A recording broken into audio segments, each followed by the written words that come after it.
காட்டல? இல்ல இன்னைக்கு காட்டல, ப்ரோக்ராம் நடந்தது.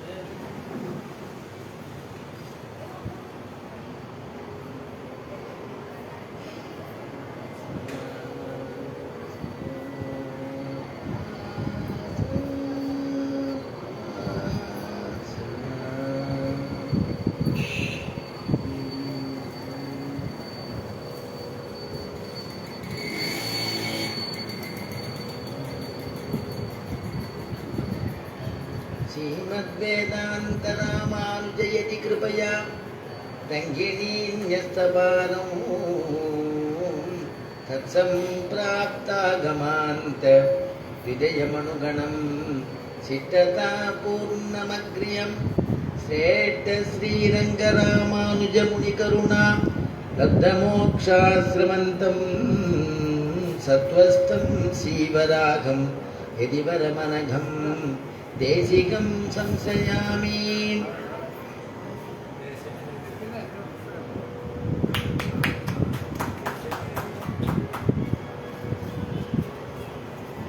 वेदान्तलक्ष्मणमुनीन्द्रकृपार्थबोधं तत्पादयुग्मसरसीरुहभृङ्गराजं त्रय्यन्तयुग्मकृतभूरिपरिश्रमन्तं श्रीरङ्गलक्ष्मणमुनिं शरणं प्रपद्ये।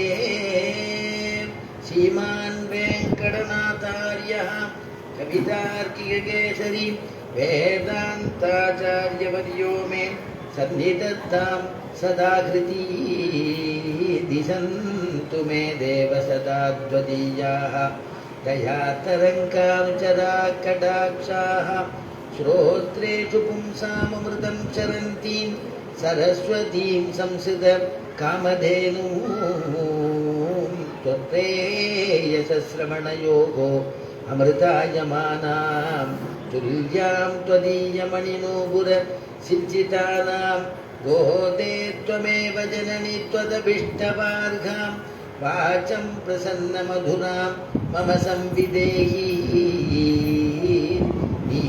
वन्दे वृन्दावनचरं वल्लवी जनवल्लभं जयन्ती सम्भवं धाम वैजयन्ती विभूषणो नीलातुङ्गस्तनगिरितटी सुप्तमुद्बोध्य कृष्णं काराध्यं स्वं सुदिशरशिर सिद्धमध्याभयन्ती सोच्चिष्टायां सजनिगलितं याबलात्कृत्य भुङ्क्ते गोदा तस्यै नम इदमिदं भूयये वास्तु भूयः अन्नवयल् पुदुवयाण्डालरङ्गर्க்கு பண்ணே திருப்பாவை பல்பதியம் இன்னிசையால் பாடிக் கொடுத்தாள் நற்பாமாலை பூமாலை சூடிக் கொடுத்தாளை சொல்லு சூடிக் கொடுத்த சுடர் கொடியே தொல்பாவை பாடி அருளவல்ல பல்வளையாய் நாடி நீ வேங்கடவர்க்கு என்னை விதி என்ற இம்மாற்றம் நாங்கடவா வண்ணமே நல்கு அசாத்திய சாதக சுவாமின் அசாத்தியம் தவ கிம் வத ராம தூத கிருபா சிந்தோ மத்காரியம் சாதய பிரபோ ராமதூத கிருபா சிந்தோ மத்காரியம் சாதய பிரபோ. மாலே மணிவண்ணா மார்கழி நீராடுவான் மேலையார் செய்வனகள் வேண்டுவன கேட்டியேல் ஞாலத்தையெல்லாம் நடுங்க முரல்வன பாலன்ன வண்ண துன்பாஞ்ச சென்னியமே போல்வன சங்கங்கள் போய்ப்பாடுடையனவே சால பெரும்பறையே பல்லாண்டி செய்ப்பாரே கோல விளக்கே கொடியே விதானமே ஆதி நிலையாய் அருளேலோரெம்பாவாய். ஸ்ரீமத்யை கோதாயை நமஹாம். சிவபதியான பகவானுடையதான திவ்யமான அனுகிரகத்தில் சங்கத்தமிழ் மாலைன்னு சொல்லக்கூடிய திருப்பாவையை நாம் அனுபவிச்சுருக்கோம். அதில் நேற்றைய தினம் நம்முடைய அனுபவிக்க வேண்டிய பாசுரம் மாலே மணிவண்ணா அப்படிங்கிற பாசுரத்தையும், இன்றைய தினம் நாம் அனுபவிக்க வேண்டிய கூடாரை வெல்லும் சீர் 2 பாசுரத்தையும் இன்னைக்கு பகவத் சங்கல்பத்தில் அனுபவிக்கலாம்னு பெருமாளுடைய சங்கல்பம். அதில் ஒருத்தி மகனாய் பிறந்து ஓரிரவில் ஒருத்தி மகனாய் ஒளித்து வளர அப்படின்னு ஆண்டாள் அனுகிரகிச்சா. அந்த பாசுரத்தினால கடைசியில முடிக்கும் பொழுது வருத்தமும் தீர்ந்து மகிழ்ந்தேலோர் என்பாவாயின்னு முடிச்சா. வருத்தம்ங்கிறது வேற, மகிழ்ச்சிங்கிறது வேற. அதனால வருத்தம்ங்கிறது ஆண்டாள் இங்க என்ன சொல்றா, சம்சார சாகரத்திலேருந்து விடுதலை பண்றது, வருத்தம் நீங்கிறது. மகிழ்ச்சி எப்ப ஏற்படும்னா பெருமாளுடையதான சம்பந்தம் ஏற்படும் பொழுது மகிழ்ச்சி ஏற்படுறது. பெருமாளுடைய திருவடி சம்பந்தம், பெருமாளை விட்டு பிரியாத இருக்கக்கூடிய ஒரு சம்பந்தம் வரும் பொழுது மகிழ்ச்சி நமக்கு இருக்கு. அதுதான் ஆனந்தம்னு நம்ம சொல்லி அனுபவிக்கிறோம். அந்த மோட்சானந்தத்தையும் கொடுக்கணும்னு பிரார்த்திக்கிறா அப்படின்ற பாசுரத்தினால அனுபவிச்சோம். இதுல மாலை மணிவண்ணா மார்கழி நீடாடுவான் பாசுரத்துல அவதாரிக்கையில என்ன சொல்றா, முன்னாடி நோன்புக்கு நோன்பு பண்றதுக்கு முன்னாடி அதுக்கு வேண்டியதான உபகரணங்கள் கேட்கக்கூடிய பாசுரம். என்னென்ன வேணுமோ அந்த உபகரணங்கள்லாம் கண்ணன் இடத்துல கேட்க போறா. நப்பினியும் கண்ணனும் இருக்கிறதுனால கண்ணன் இடத்துல பிரார்த்திக்க போறா ஆண்டாள். அந்த ஒரு விசேஷமான பாசுரம் இது. பொதுவாகவே ஆண்டாளுடையதான தோழிகள்லாம் என்ன நினைச்சிட்டு இருக்கா கண்ணனை பத்தின்னா, மாலாய் பிறந்த நம்பியை மாலே செய்யும் மணாளனை ஏலா பொய்கள் உரைப்பானை இங்கே போத கண்டீரே. மாலாய் பிறந்த நம்பியை நாச்சியார் திருமொழியில ஆண்டாள் அனுகிரகிக்கிறார். மாலாய் பிறந்த நம்பியை மாலே செய்யும் மணாளனை, பெருமாளா பிறந்ததான அவன் நம்மளை மயக்கக்கூடியவன். மாலே செய்யும் மணாளனை, ஏலா பொய்கள், ஏற்க முடியாத பொய்களை சொல்லி நம்ப வைக்கும்படியா பண்ணக்கூடியவனா. ஏலா பொய்கள் உரைப்பானை இங்கே போத கண்டீரே அப்படின்னு எல்லாரையும் மயக்கக்கூடியவன், எல்லாத்தையும் வம்பு வளர்க்கக்கூடியவன். புறம்போல் உள்ளம் கரியானை, புறம்போல்னா வெளியில அவன் எப்படி கருப்பா இருக்கானோ, கிருஷ்ணன் கருப்பா தானே இருப்பான், நீலமேக சியாமலன். அதே மாதிரியே உள்ளத்திலேயே அவன் கருப்பா இருக்கக்கூடியவன் அப்படின்லாம் நினைச்சுட்டு இருக்கா. மெய்யன் அல்லன் ஒருவருக்கும், மெய்யன்னா உண்மையானவன் இல்ல. ஒரு தோழியின் இடத்துல பேசும்பொழுது யமுனா நதிக்கு வா நான் வந்துடுறேன் அப்படின்னு சொல்லியிருப்பான். கடைசியில பார்த்தா அவ அங்க ஆசையோட உட்கார்ந்து இருப்பான். ஆய்மிகு காதலோடு யான் இருப்ப யான் விட வந்த என் தூதியோடே நீ மிகு போகத்தை நன்குகந்தாய் அதுவும் உன் கோரம்பு கேட்கும் அன்றே. ஆய்மிகு காதலோடு ஒரு தோழி சொல்றா, கிருஷ்ணன் என்ன வர சொல்லியிருக்கான், யமுனா நதி தீரத்துல இரு, நாம போய் சாயந்தரம் ஜாலியா அங்க விளையாடிட்டு ஸ்நானம் பண்ணி எல்லாம் ஒருத்தர் ஆடுறது ஒருத்தர் பாடுறது எல்லாம் பண்ணலாம்னு சொல்லிட்டு தான் நான் காத்துட்டு இருக்கேன். ரொம்ப நாளி அவனை காணுமேனு என் தோழியை அறிவிச்சேன். கொஞ்ச நாள் கழிச்சு பார்த்தா என் தோழியோடையே கண்ணன் போயிட்டு இருக்கான். எனக்கு தெரியாம நான் பார்த்ததேன். எந்த தோழியை அமிச்சேனோ நம்பிக்கையா அவளையும் ஏமாத்திட்டா அவனையும் ஏமாத்திட்டான்னாலும்.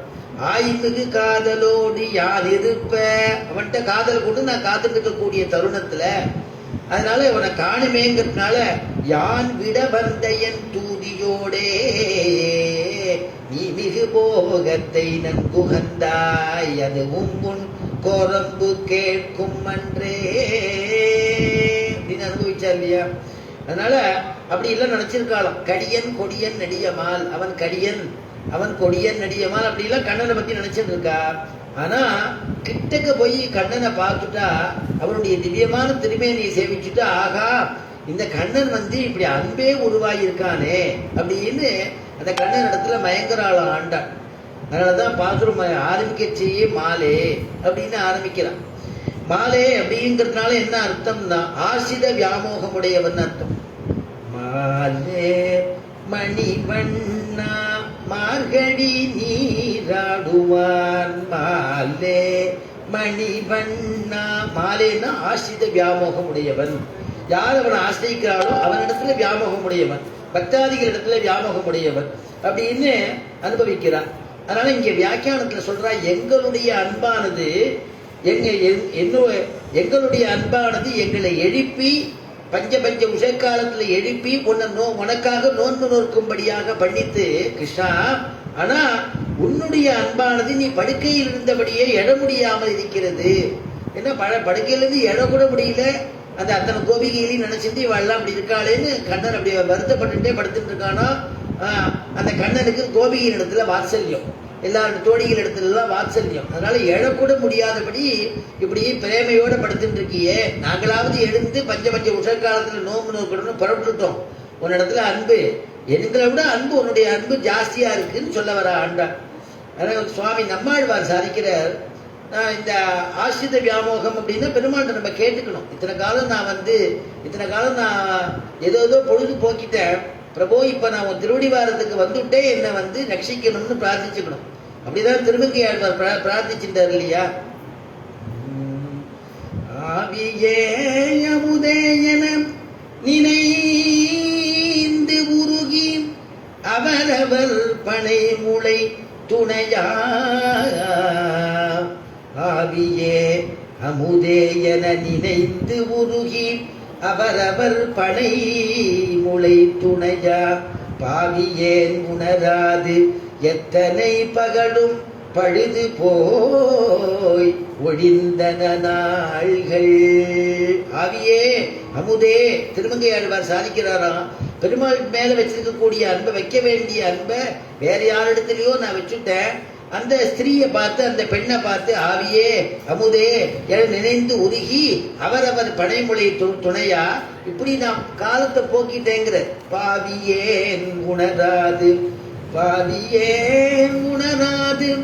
எத்தனை பகலும், பாவியேன் உணராது எத்தனை பகலும் பழுது போய் ஒழிந்தன நாள்கள், பழுது போய் ஒழிந்தன நாள்கள். என்னுடைய காலம் இப்ப எடுத்து பழுது போய் ஒழிந்தன நாள்கள். ஆனா அது திருக்குடந்தை பாசுரம். அது அந்த இடத்துல அன்னபக்ஷிகள் ரெண்டு விளையாடிட்டு இருக்கான். அன்னபக்ஷிகள் ரெண்டும் கொஞ்சின்னு இருக்கிறத பார்த்தா எனக்கு பெருமாளும் பிராட்டியும் ஞாபகம் வருதுங்கிற. தூவி சேரன்னம் துணையொடும் புணரும் சூழ் புனல் குடந்தையே தொழுது சூழ் புனல் குடந்தையே தொழுது என்னாவினால் உய்ய நான் கண்டு கொண்டேன் நாராயணா என்னும் நாமம்.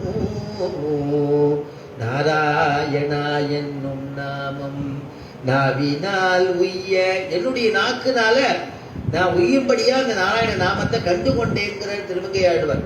தூவிசேர் அன்னபக்ஷிகள் ரெண்டு விளையாடிட்டு இருக்கான், சஞ்சாரம் பண்ணிட்டு இருக்கிறது பார்த்தா பெருமாளும் பிராட்டியுமோன்னு தோன்றதுதான். ஆறாவது ஆழ்வானும் கோமலவள்ளி தாயாரும் விளையாடிட்டு இருக்காளான்னு பெருமாளுடைய ஞாபகம் வருதான். தூவிசேரன்னம் துணையோடும் புணரும் சூழ்புணல் குடந்தையே தொழுது என் நாவினால் உய்ய நான் கண்டு கொண்டேன் நாராயணாய். நாவினால் உய்ய, நாக்கு உய்யணும்னா பகவன் நாமா சொன்னாதான் நாக்கு உய்யும். நாவினால் உய்ய நான் கண்டு கொண்டேன் நாராயணா என்னும் நாமம் அப்படின்னா இல்லையா? அதே மாதிரி நம்மாழ்வார் இங்க சாதிக்கிற பெருமாள் இடத்துல ரொம்ப பெருமாளத்துல பக்தி ஜாஸ்தி. நம்மாழ்வாருக்கு கிருஷ்ணன் இடத்துல, அதான் கிருஷ்ண திருஷ்ணா தத்துவம்னு சொல்றது. கிருஷ்ணனையே அவர்தான் நினைச்சிட்டு இருக்கிறவர். அவர் என்ன பண்ணாரா, நாம போய் பெருமாளை போய் சேவிக்கும் பொழுது பெருமாளை விழிக்கிடணும்னு நினைச்சாலும் பெருமாள்கிட்ட அவ்வளவு, ஏன்னா அகமன்னம்னு வேதங்கள்லாம் சொல்றது இல்லையா? அதனால பெருமாளை அனுபவிக்கிறதுன்னு அர்த்தம். சாப்பிடுறதுன்னா அனுபவிக்கிறதுன்னு அர்த்தம். பெருமாளை பூர்த்தியா அனுபவிச்சுடணும் அப்படின்னு நினைச்சிட்டு இருந்தாராம். பாசுரத்துல சாதிக்கிற, வாரி கொண்டு உன்னை விழுங்குவன் காணிலென்று ஆர் ஊற்ற என்னை ஒழிய, வாரி கொண்டு உன்னை விழுங்குவல். பெருமாளை பார்த்து நம்மாழ்வார் சாதிக்கிறாரா, உன்னை வாரி விழுங்கிடுவேன் அப்படிங்கிறாராம். விழுங்குவன் காணில் என்று அப்படின்னா. ஆனா இந்த ஆழ்வார் போய் இந்த பெருமாளை விழுங்கிறதுக்குள்ள உடனே பெருமாள் அதுக்கு முன்னாடி பாதிச்சுட்டாராம். அதனால எண்ணில் முன்னம் பாரித்து, எண்ணில் முன்னம் பாரித்து தான் என்னை முற்ற பருகினான், தான் என்னை முற்ற பருகினான் காரொக்கும் காழ்கரையப்பன் கடியனே. தான் என்னை முற்ற பருகினான். பெருமாள் அதுக்கு முன்னாடி இவர் ஆழ்வார பருகிட்டாராம். அவர் விழுங்கணும்னு ஆசைப்பட்டார், இவர் ஆழ்வார பருகிட்டாராம். இது எப்படி சாத்தியமா அப்படின்னா, இது சாத்தியங்கிறதுக்கு பிரமாணம் இருக்கு. ஆழ்வார் எப்படிப்பட்டவா அப்படிங்கிறது, வாரிக்கொண்டு உன்னை விழுங்குவன் அப்படின்னா பெருமாளை வாரி விழுங்கணும்னு நினைச்சிட்டு போயிருக்கார். விழுங்கிறதுன்னா சாலிட்டு தானே அது, அதாவது திடப்பொருளா இருக்கணும். சாதம் மாதிரி ஏதோ ஒரு கடிச்சு சாப்பிட்ற பதார்த்தமோ ஏதோ ஒன்று அப்படி இருக்கணும். அது விழுங்குவது. பருகுவதுங்கிறது லிக்விட். பருகுவதுங்கிறது நீர், பால், அந்த மாதிரி மோர், அந்த மாதிரி வஸ்துவா இருக்கணும். அதனால இங்க என்னன்னா, ஆழ்வார் போய் பெருமாளை விழுங்கணும்னு எழுந்தொழினார். ஆழ்வார் பெருமாளை பார்த்தார். பெருமாளுடைய வடிவடைகளை தான் மயங்கி போயிட்டாரா, உடல் உருகி போயிட்டான். உடல் உருகி நீரா போயிட்டான். உடனே பெருமாள் டக்குன்னு எடுத்து பருகிட்டார் அப்படின்னு பாசுரம் இருக்கு. ஆறாம் முதலை சேவிக்கிறதுக்காக சுவாமி நம்மாழ்வார் மற்ற ஆழ்வார்கள் போல இல்லை. சுவாமி நம்மாழ்வார் புளிய மரத்தடியில எழுந்தொழி இருந்தபடியே எல்லா பெருமாளும் சேவை கொடுப்பார். பாசுரத்தை வாங்கிட்டு போவார். அவளுக்கு அந்த பெருமாள் எட்டி பார்க்கறது அந்த பாசுரத்தை ஆழ்வார் அனுகிரகிப்பார், மங்களாசாசனம் பண்ணுவார் பெருமாளை. அந்த மாதிரி பெருமாள் ஆச்சரியமான அந்த பெருமாள் ஆறாவது ஆழ்வார் அபரியாப்தாமிரதன்னு பேரு. அந்த பெருமாள் சேல திருக்கோலத்துக்கு சேவை கொடுக்கிறார் நம்மாழ்வாருக்கு. நம்மாழ்வார் உடனே இந்த பெருமாளை பத்தி பாடுறார். அடியே உடலம் நின் பாலன்பாயே நீராயளைந்து கரைய உருக்குகின்ற நெடுமாலே ஆரா அமுதே ஆரா அமுதே. ஆறாமுதன்கிற பெருமானை பார்த்த உடனே உடம்பு நீர்பண்டமாக ஆயிடுத்தான். அதனால ஆறாமுதே அடியேன் உடலம் நின்பால் அன்பாயே நீராயளைந்து கரைய உருக்குகின்ற நெடுமாலே அப்படின்னு இந்த உருகி போயிட்டாரா, நீர்பண்டம் ஆயிடுதான். பெருமாளை பார்த்தோன்னு உருகினார் இல்லையா, உடனே பெருமாள் அதை எடுத்து பருகிட்டார். ஆழ்வார் எடுத்து ஆழ்வார் அவர் பருகணும்னு தான் என்னை முற்ற பருகினான்கிறார். காட்கரையப்பன்கிற திவ்யதேசம், கேரள மாநிலத்தில் இருக்கக்கூடிய திவ்யதேசம் காட்கரையப்பன் பேர். திருக்காட்கரை அப்படின்னு அந்த திருநாமம் அந்த திவ்யதேசத்துக்கு. அந்த பெருமாளை பத்தி சொல்றார். ஆழ்வார் நினைச்சாராம், நம்ம தான் பெருமாள் கிட்ட போன மொழிய பெருமாள் திருவடிவாரத்துல அங்கேயே வச்சுப்பான்னு நினைச்சிட்டு இருந்தோமே. ஆனா பெருமாள் நம்மள அங்க இருத்துவான்னு நினைச்சிட்டு இருந்தோம். பெருமாள் வேற ஏதோ நினைச்சிட்டு இருக்காரு. நம்ம இடத்துல ஆசிரிய வியாமோகம் பெருமாளுக்கு ஜாஸ்தியா இருக்கேன்னு நினைச்சாராம் சுவாமி நம்மாழ்வார் நினைச்சாராம், பெருமாள் திருவடிவாரத்துல போய் சேவிச்சுட்டோம்னா பெருமாள் அங்கேயே பக்கத்துல வச்சுருவார் நினைச்சிட்டு இருந்தாராம். இரு தூம்பியந்தி என்னை தன் பொன்னடி கீழென்று அரித்தித்து எனைத்தோர் பல நாளடைத்தேற்கு பொருத்தமுடை மாமணல் தான் புகுந்து எந்தன் கருத்தையுற வீற்றிருந்தான் கண்டுகொண்டே. எந்தன் கருத்தையுற வீற்றிருந்தான் கண்டுகொண்டே. இருத்தும் வியந்து என்னை தன் பொன்னடி கீழ் என்று அவனுடைய திருவடிவாரத்துக்கு பக்கத்துல நம்மாழ்வார் நம்மளை வச்சுருவாரு நம்மாழ்வார் அடைச்சிருந்தாராம். ஆனா பல நாள் அடைந்தே இருக்கு. ஆனா பெருமாளுடைய திருவுள்ள என்ன இருக்கா, நம்மாழ்வார் இடத்துல ரொம்ப ஆசித வியாமோகம் ஜாஸ்தியா போயிடுதான். அதனால நம்மாழ்வார் நினைச்சபடி நம்மாழ்வார் என்ன நினைச்சாருங்கிறத இங்கே வியாக்கியாதாக்கள்லாம் அனுபவிக்கிறார். நம்மாழ்வார் என்ன நினைச்சார் தெரியுமா? பிரம்மநாடி வழியாக இந்த ஜீவாத்மா கிளம்ப வேண்டும், அச்சராதி மார்க்கம் வழியாக விரஜையை அடைய வேண்டும், விரஜையிலே ஸ்நானம் செய்ய வேண்டும், 500 அப்சரஸ்ரீகளினாலே அலங்காரம் செய்யப்பட வேண்டும், அங்கே விஸ்வக்சேனர் கைலாது கொடுக்க வேண்டும், திருமாமணி மண்டபம் சேர வேண்டும், அங்கே இருக்கும் ஆதிசேஷ தல்பத்தின் மீதேறி எம்பெருமான் மடியிலே அமர வேண்டும் என்றல்லவோ நான் பாரித்தேன். நம்மாழ்வாருடைய திருவுள்ளத்தை சொல்றார். ஏன்னா நம்மாழ்வார் என்ன நினைச்சாருன்னா, இந்த ஜீவனானது பிரம்மநாடி வழியாட்டு புறப்படணுமா. பிரம்மநாடின்னா மேல இருக்கக்கூடியதான ஒரு நாடி, பிரம்ம ரந்திரம்னு சொல்றது. அந்த இடத்துல அங்கேருந்து அப்படி புறப்படணுமா. அப்படி புறப்பட்டாதான் மறுபடியும் மோட்சம், மறுபடியும் புனர்ஜென்மா கிடையாதுன்னு தாற்பயம். அதனால பிரம்மநாடி வழியால புறப்பட வேண்டும். அந்த புறப்பட்டு என்ன பண்ணணும்னா, அச்சராதி மார்க்கம்னு ஒரு மார்க்கம் இருக்கு.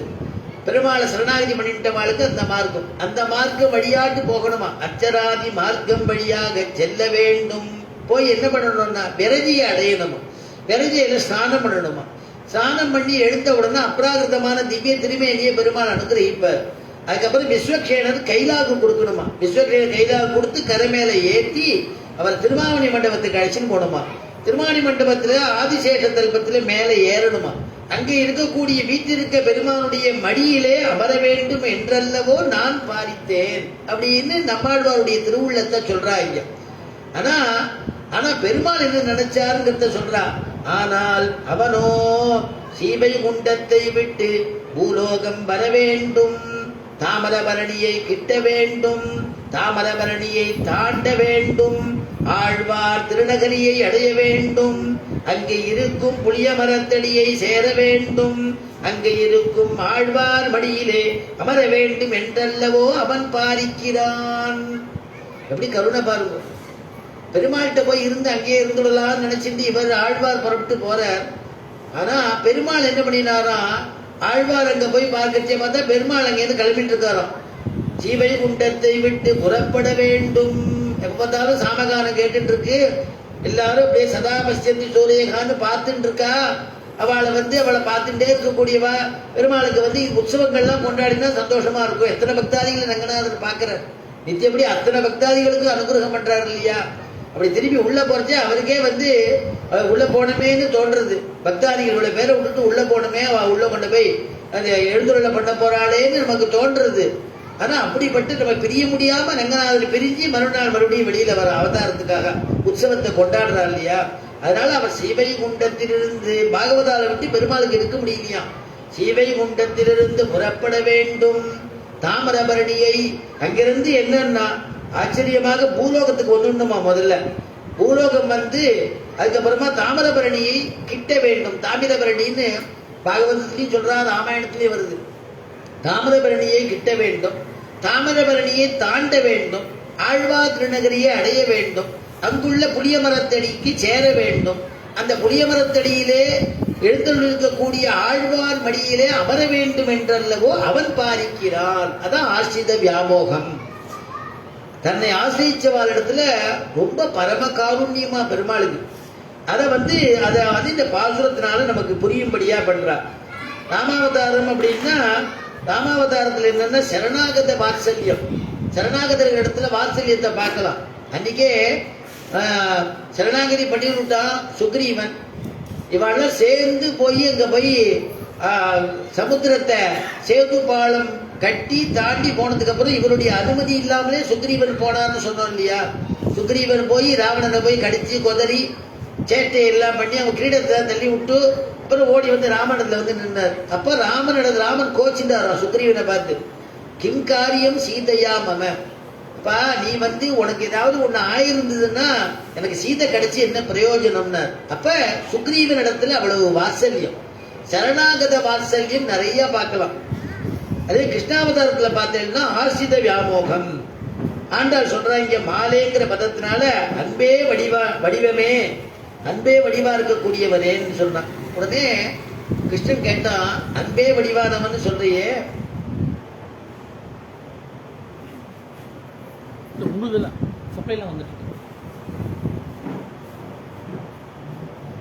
அன்பே வடிவானவன் சொல்றியே அப்படி வேற எதுவும் வச்சுக்கோ.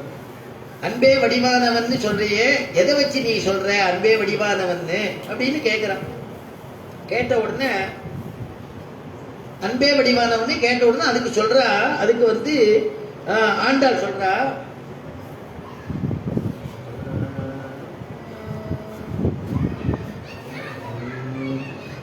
அன்பே வடிவானவன்னா அதுக்கு மணிவண்ணா. மாலேன்னு முதல்ல சொன்னா ஆசிரித வியாமோகம் உடையவன் அர்த்தம். மணிவண்ணான்னா மணியினுடைய நிறத்தை கொண்டவனே மணிவண்ணா.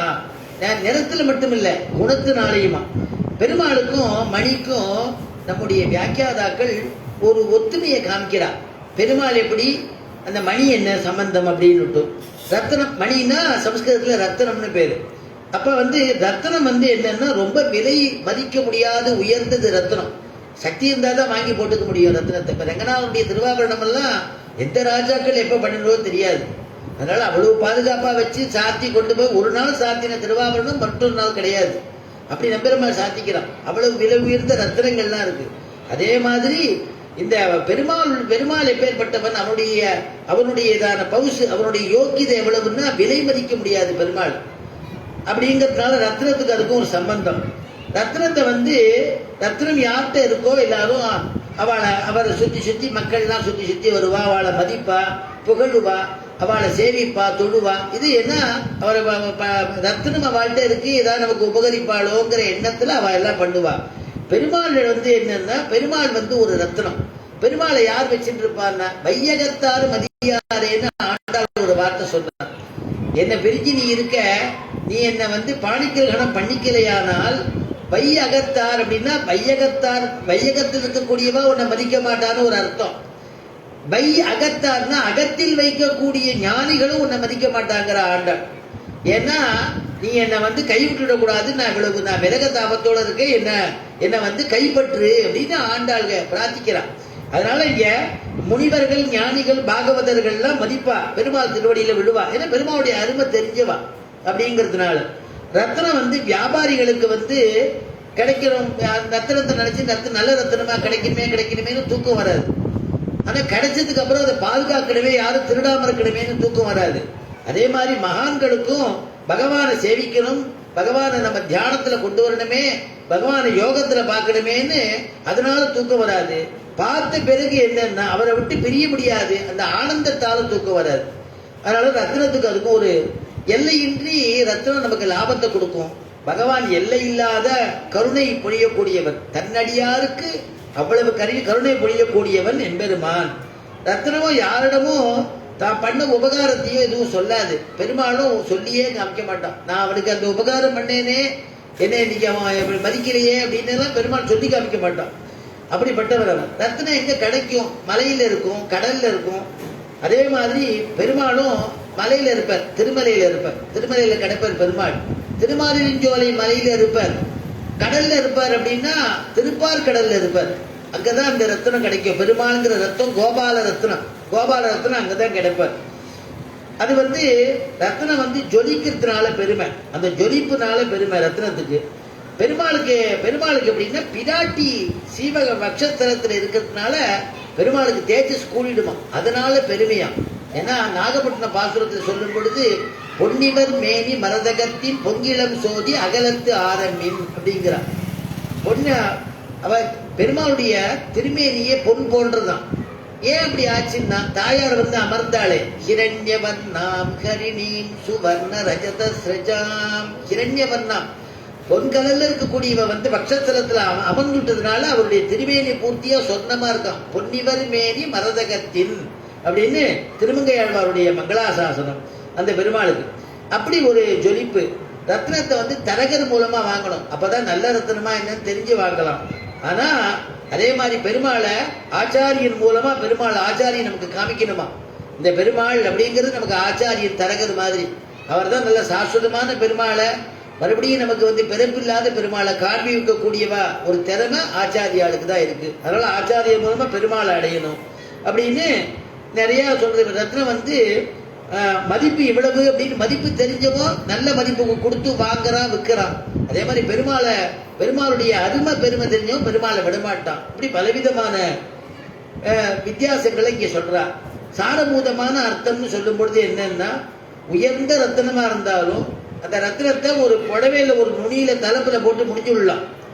அதே மாதிரி நம்முடைய கோபால ரத்னத்தை பிரேமையினால கோபிகைகள்லாம் முடிஞ்சுட்டுறான். கோபிகை சொன்னதெல்லாம் கேட்கிறான், அப்படிப்பட்டவனா இருக்கான். அதனால இங்க சொல்றா, மாலே மணிவண்ணா, மணிவண்ணான்னு ஏன் ஒன்னு சொன்னேன் அப்படின்னா, நீ அன்பே வடிவானவன் சொல்ற. மணிவண்ணா, மணியினுடைய நிறத்தையும் மணியினுடைய குணத்தையும் கொண்டவனாக நீ இருக்கிறாயே அப்படிங்கிறான். மணிவண்ணா மார்கழி நீராடுவான். உடனே கண்ணன் சொல்றான், மார்கழி நீராடுவான்னு இங்க வந்திருக்கேளே, மார்கழி நீராட்டம்னு ஏதாவது சொல்லியிருக்கா, ஏதாவது சாஸ்திரங்கள்ல சொல்லியிருக்கா, வேதம் விதிச்சிருக்கா? இப்போ ஒரு யாகம் பண்ணணும் அப்படின்னா ஒருத்தருக்கு சொர்க்கம் கிடைக்கணும்னு இருக்கு. சொர்க்கம் கிடைக்கணும்னா சொர்க்க காமோ எஜயத்தை, சொர்க்கத்துல ஆசை உடையவன் யஜ்யம் பண்ணினால் சொர்க்கத்தை அடைவான் அப்படின்னு சொல்லியிருக்கு. அதனால யஜ்யம் பண்றா. அவர் உங்களை பத்தி நீராட்டம்னு நீங்க சொல்லிட்டு வந்திருக்கேன், மார்கழி நீராடுவான்னு. இதையாவது யாக்கியவல்கிய சுதியா இல்ல மனுஸ்மிருதியில இருக்கா, எதுல போட்டிருக்குன்னு பெருமாள் வந்து கேட்கிறார். கிருஷ்ண பரமாத்மா சீன்றான் அவளை, தோழிகளை, ஆண்டாள் கோஷ்டிய. உடனே ஆண்டாள் பதில் சொல்றா, அதுக்கு மேலையார் செய்வனகள் வேண்டுவன கேட்டியேல். மேலையார் செய்வனகள் உண்டா? மேலையார் தான் நம்முடைய முன்னோர்கள் எது செஞ்சாலோ அதை நம்ம அனுஷ்டிக்கணும். நம்மளா ஒன்று அனுஷ்டிக்க கூடாது, முன்னோர்கள் செஞ்சதை அனுஷ்டிக்கணும்னு சொல்லிட்டா. ஏன்னா கிருஷ்ணன் இடத்துல சொல்றா, நீனே சில சமயத்துல நீனே கீதையில பகவத்கீதையில சொல்லியிருக்கியப்பா. அதனால எது எது தர்மத்தை பெரியவர்கள் உங்க ஆத்துல இருக்கக்கூடிய பெரியவர்கள் எந்த தர்மத்தை கடைபிடிக்கிறார்களோ அதையே பிறரும் பின்னாடி வரக்கூடியவா, அந்த பரம்பரையில் வரக்கூடியவா அந்த தர்மத்தை கடைபிடிக்கணும். அதுக்கு பிரமாணம் அந்த பெரியவா தான் நீனே சொல்லியிருக்கியப்பா. அதனால நீ என்ன ஒன்றும் எது சொல்லியிருக்குன்னு என்ன கேட்கறியே அப்படின்னு கேட்கிறான். ஏன்னா மேலையார் செய்வனங்களை நம்மளே கல்யாண கார்த்திகைக்கெல்லாம் புடி சுத்துறோம், தீபம் எடுக்கிறோம், தீபத்தை பிரதட்சணமா வரும் இல்லையா கல்யாணத்திலாம் திருஷ்டி பரிகாரத்துக்காக.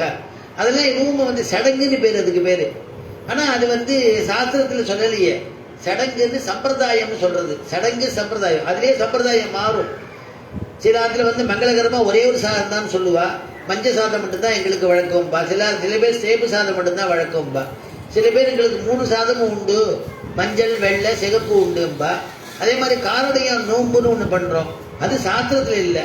நம்ம மாதிரி பெரியவா காடைய நோம்பு பண்ணா நம்ம காடைய நோம்பு பண்ண வேண்டியதான். அதனால உங்க பெரியவா என்ன அனுஷ்டானம் பண்ணாலும் அதை நீங்க பண்ணுங்கோ அப்படின்னு நீனே விதிச்சிருக்கியப்பா. அதனால இந்த மேலையார் செய்வனகள் வேண்டுவன கேட்டியேல் அப்படின்னு சொல்றா. வேண்டுவன கேட்டியேல் எங்கேயோ பார்த்துட்டு இருந்த கண்ணன் இடத்துல பேசிட்டு இருக்கா ஆண்டாள். கண்ணன் எங்கேயோ பார்த்துட்டு இருக்கானா, எங்கேயோ பார்த்துட்டு இருக்கான்னா ஆண்டாளுடைய வடிவழக அனுபவிச்சுட்டு இருக்கான்னு அர்த்தம். சுவாமி தேசிகன் சாதிக்கிறார், ஆண்டாளுடையதான வடிவழக சதமகமணி நீலா சாது கல்காரகஸ்தாவூ தனபர நமிதாங்கி சாந்திரவாத்சல்ய சிந்துஹு. சதமக மணி நீலா, இந்திரநீல கல் இருக்கு இல்லையா, அது போன்ற நீல நிறமுடையவளாம் தாயார். அப்படி இருக்காளாம். கையில ஒரு புஷ்பம் வச்சுட்டு இருப்பா. ஆண்டாளை பார்த்தேன்னா சௌகந்திக புஷ்பம் அப்படின்னு அந்த புஷ்பத்துக்கு பேரு. தமிழ்ல செங்கழி நீர் ஒரு பாசத்தை சொன்னார் இல்லையா, செங்கழி நீர் வாய் நிகழ்ந்து ஆம்பல் வாய் கும்பினகான் உங்கள் புடைக்கடைய பாசுரத்துல. செங்கழி நீர் அப்படின்னா அந்த புஷ்பத்துக்கு சௌகந்திக புஷ்பம்னு பேரு. அதை கையில வச்சிருக்கக்கூடிய ஒரு அழகு ஏந்தியவளும், திருமார்பு அழகாக இருக்கக்கூடியவளும், நமக்கு தாய் பாசத்தை சொரியக்கூடிய கருணை பொழியக்கூடியவளும் அப்படின்னு வர்ணிக்கிறார் சுவாமி தேசிகன். அந்த ஆண்டாளுடைய வழிபடைகளையே மயங்கி போயிருக்கக்கூடிய கண்ணனை பார்த்து கேட்டியேல், நீ இதை கேளு, நான் சொல்றத கேளு, எங்க பெரியவர்கள் அனுஷ்டிச்சதை நான் நோன்பு அனுஷ்டிக்க போறேன், அதனால எனக்கு நோன்புக்கு வேண்டியதான உபகரணங்களை கொடுக்கணும்னு கேட்கிறான். இங்க வியாக்கியாதாக்கள் சொல்றா, ராமாயணத்திலேயே சீதையை பார்த்துட்டு வந்த ஆஞ்சநேயன் சீதையை பார்த்துட்டு ராமன் இடத்துல கண்டேன் சீதையைன்னு சொல்றார். ஆஞ்சநேயன் சொன்ன உடனே சீதை என்ன சொன்னா அப்படின்னு கேட்கிறார். சீதை சொன்னதெல்லாம் சொல்லி முடிச்சுட்டார் ஆஞ்சநேயன். சீதை என்ன சொன்னாலோ அதெல்லாம் காக்காசுர விற்த்தாந்தம் எல்லாம் சொல்றார் ராமன் இடத்துல. ஏன்னா அது இளைய பெருமாளும் அறியாத விஷயமேன்னு வியாக்கியானம். இளைய பெருமாளுக்கும் தெரியாதான், லட்சுமணனுக்கும் தெரியாத விஷயமா அது. அதுதான் சீதம்மா ஆஞ்சநேயர்கிட்ட சொல்றா, என்னை பார்த்ததுக்கு இது மாதிரி சொன்னேன்னா அவர் நம்புவார்.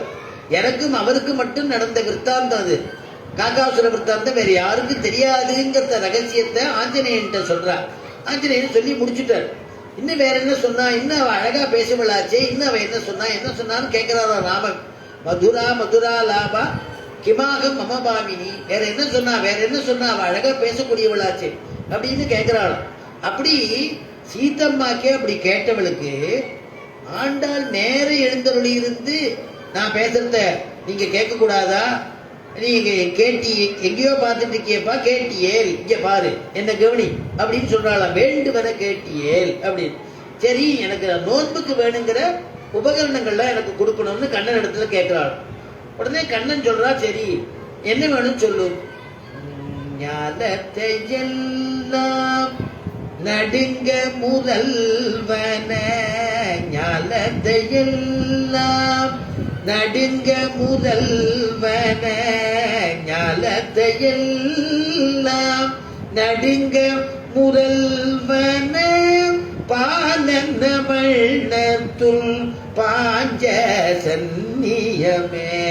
ஞாலத்தை எல்லாம் நடுங்க முரல்வன. கண்ணா, நீ ஒரு சங்கு வச்சிருப்பிய, இந்த உலகத்தையே நடுங்கும்படியா அதை துவாந்தம் பண்ணினா எல்லாம் நடுங்குமே, அந்த சங்கத்தை போல இருக்கக்கூடிய எனக்கு சங்கங்கள் வேணும்னு கேட்கிறாளாம்.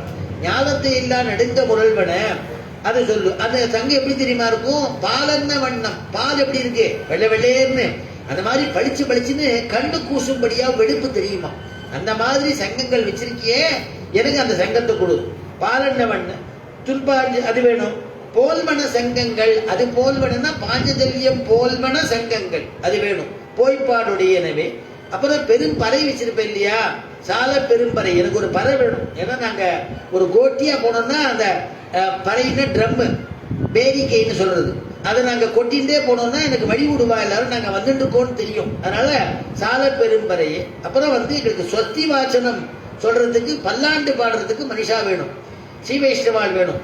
அதனால நாங்க போகும் பொழுது பொய்ப்பாடுடையனவே சால பெரும்பறையே பல்லாண்டு செய்ப்பாரு, பல்லாண்டு சிக்கிறவா வேணும். கோல விளக்கே, எங்களுக்கு பின்னால கிளம்பி போறோம் இல்லையா, எங்களுக்கு வெளிச்சம் வேணும், அதுக்கு எனக்கு விளக்கு தீபம் வேணும். கோல விளக்கே. கொடி, ஏன்னா பனி தலைமையில விடுறது, பனி விடாம இருக்கிறதுக்கு மேல விதானம் வேணும். கொடி வைஷ்ணவாளுடைய கோட்டி தெரியறதுக்கு எனக்கு ஒரு கொடி வேணும். நம்முடைய சத்சங்கம் தான் இதுன்னு தெரியறதுக்கு ஒரு கொடி வேணும். கோல விளக்கே கொடியே விதானமே, எனக்கு எல்லாம் இதெல்லாம் விதானம் உள்பட எனக்கு கொடுத்துருன்னு கேட்கிறான். அதுதான் அற்புதமாக சொல்ற. ஞாலத்தையெல்லாம் நடுங்க முரல்வன, ஞாலத்தையெல்லாம் நடுங்க முரல்வன, பாலன வண்ணத்துள் பாஞ்ச சந்நியமே போல்வன சங்கங்கள் போய்ப்பாடுடையனவே சால பெரும்பறையே பல்லாண்டி செய்பாரே. கோல விளக்கே கொடிய விதானமே, கோல விளக்கே கொடிய விதானமே, ஆலில் இணையாய் அருளேரோரெம்பவாய். கோல விளக்கே, கோல விளக்கு வேணும், கொடி விதானம் எல்லாம் கொடுத்துடணும் அப்படின்னு உடனே கண்ணை கேட்டா, ஏன்பா நீ இவ்வளவு சாமா கேட்கிற, எனக்கு நீ சங்கம் கேட்கிற, வாஸ்தவம் தான், என்னென்ன வேணும்னு சொன்ன, நான் எல்லாத்தையும் தந்துடுறேன். ஆனா இதுக்கு முன்னாடி நீ சொல்லும் போது நீ எனக்கு எதுவுமே வேண்டாம்னு சொன்னிய. முதல் பாசுரத்தை சொல்லும் பொழுது, கிருஷ்ணா நான் வேறு பிரயோஜனத்துக்காக நான் உன்னை ஆசிரியக்கல, உன்னையே பிரயோஜனமாக கொண்டு நான் வந்திருக்கேன் அப்படின்னு சொன்னியே நீனு அப்படின்னு கேட்டா. நெருப்பென்ன நின்ற நெடுமாலே,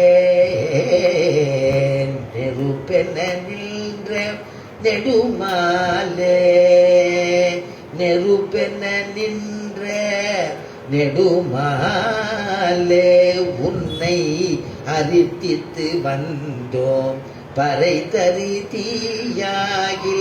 நீ என்ன சொன்ன? உன்னை அரித்தித்து வந்தோம்னு கேட்டியோ இல்லையோ? நான் கூட கேட்டேன் என்ன வேணும்னு, மறுபடியும் சொன்ன உன்னை அரித்தித்து வந்தோம். அப்ப 3 தடவை கேட்ட போது உன்னையே அரித்தித்து வந்தோம், எனக்கு வேற எதுவும் வேண்டாம்னு கேட்டுட்டு என்கிட்ட இப்போ பறை கொடு, எனக்கு கொடி கொடு, வேதம் சொல்றதுக்கு எனக்கு பிராமணோத்தமா எல்லாம் கொடு, வெளிச்சத்துக்கு விளக்கு வேணும், பணி விடுறது விதானம் வேணும், இவ்வளவு கேட்கறியே, நீ எல்லாத்தையும் நீ எல்லா உபகரணத்தையும் கேட்கறியே, எல்லாத்தையும் உனக்கு நான் தர முடியுமா, என்ன சக்தி உடையவனா, எல்லாத்தையும் நான் கொடுக்க முடியுமா அப்படின்னு சீன்றான் மறுபடியும் கிருஷ்ணன். அதுக்குதான் சொல்றான், ஆதின் நிலையாய் அருளேலோ முடியச்சே. கண்ணா நீ என்ன விளையாடுறியா, உன்னை பத்தி எனக்கு தெரியாதா? ஆளின் நிலையாய் அகடித்த கடனா சாமர்த்தியம் உடையவன் நீ உலகத்தையும் அனைத்தையும் எல்லா உலகத்தையும் பிரளய காலத்துல அப்படியே உண்டு வயிற்றுக்குள்ள உண்டு வச்சுடுவ.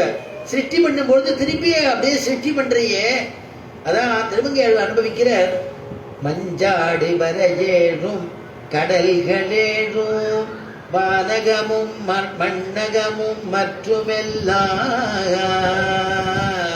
மஞ்சாடு வரையேறும் கடல்களேறும் வானகமும் மண்ணகமும் மற்றுமெல்லாம் எஞ்சாமல் வயிற்றடக்கி ஆலின் மேலோர் கண் வளர்ந்த ஈசன் தன்னை மஞ்சாடு வரையேறும் வஞ்சாடு வரை 7 மலைகள் கடலேறும் 7 கடல்கள் எல்லாத்தையும் வயிற்றுக்குள்ள வச்சுக்கிறானா. மஞ்சாடு வரையேறும் கடல்களேறும் வானகமும் மண்ணகமும் மற்றுமெல்லாம் ஒண்ணு விடாம எஞ்சாமல் வயிற்றடக்கி. ஆனா நீ எப்படி படுத்துட்டு இருக்க? சின்ன சொரூபத்துல ஒரு குழந்தை மாதிரி மாறிட்டு ஒரு ஆளிலையில படுத்துட்டு இருக்க. சரி, அந்த ஆளிலையாவது ஸ்ட்ராங்கா இருக்கா, கொஞ்சம் முத்தலா இருக்கான்னா அப்படி படுத்துக்கலையா? இளந்தளிதான். காலையில இப்படி எடுத்தாக்க வளையறதுதான், ரொம்ப இலசா இருக்கான். அதுல நீ படுத்துட்டு இருக்கியே, நீ எப்படிப்பட்ட சாமர்த்தியம் உடையவன்? அந்த ஆளிலையும் தாங்கிறது நீ தான், ஒன்னையும் தாங்கிறது நீ தான், சர்வ உலகத்தையும் தாங்கிறது நீ தான், எல்லாத்தையும் வயிற்றுக்குள்ள வச்சுட்டு இருக்க. அப்படிப்பட்ட அகடித கடனா சாமர்த்தியம் உடையவன். அதனால ஒன்னால முடியாத காரியமா நீ தான் கொடுக்கணும்னு கேட்கிறான். ஆண்டாலும் பாலாளிலையில் துயில் கொண்ட பரமன் வலை பட்டிருந்தேனை அப்படின்னு நாச்சியார் திருமொழியில சாதிக்கிறார். ஆலமாமரத்தின் மேல் ஒரு பாலகனாய் ஞாலமேழும் உண்டான் அரங்க தரவினையான் அப்படின்ட்டு தொண்டனிப்படி ஆழ்வார் சாதிக்கிறார். எல்லாத்தையும் ஒரு ஆளிலையில இப்படி படுத்துட்டு இருக்கியன்னு. அவன் சுவாமி நம்மாழ்வார் உலகமுண்ட பெருவாயா உலப்பில் கீர்த்தி அம்மானே, உலகமுண்ட பெருவாயா பாக்குறதுக்கு சாமான்யமா இருக்க. உலகம் உண்ணும் பொழுது அப்படியே விஸ்வரூபம் எடுத்துட்டு அப்படியே சர்வ உலகத்தையும் நீ உண்டுடுறியே. உலகமுண்ட பெருவாயா உலப்பில் கீர்த்தி அம்மானேங்கிறது. அப்படி ஒவ்வொருத்தரும் அற்புதமாக பாடுறா. அந்த ஆளில கிருஷ்ணனை பார்க்கணும்னா, விசேஷமா பார்க்கணும்னா அபிமான கஷேத்திரம் மன்னார்குடிக்கு போகணும். ராஜமன்னார்குடின்னு திவ்ய தேசம், அற்புதமான அபிமான திவ்ய அபிமான ஸ்தலம்னு சொல்றது.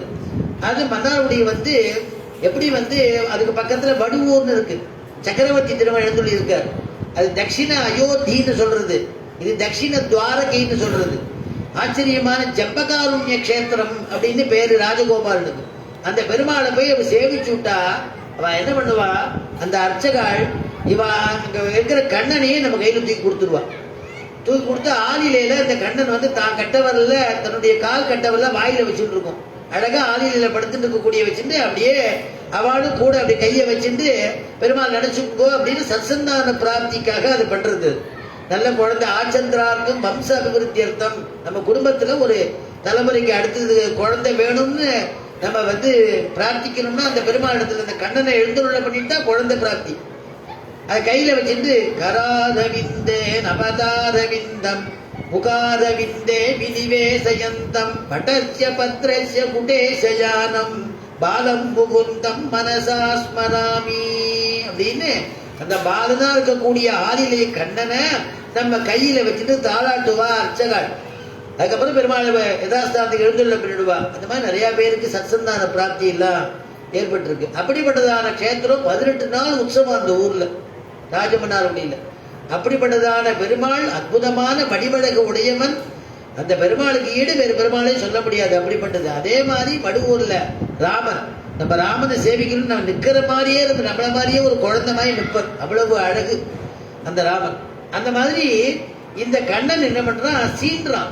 அப்ப ஆதி நிலையா நீ இவ்வளவு சாமர்த்தியம் உள்ளவனா, நீ எல்லாத்தையும் வயிற்றுல வச்சுட்டு படுத்துட்டு இருக்கியே, உன்னால செய்ய முடியாதா?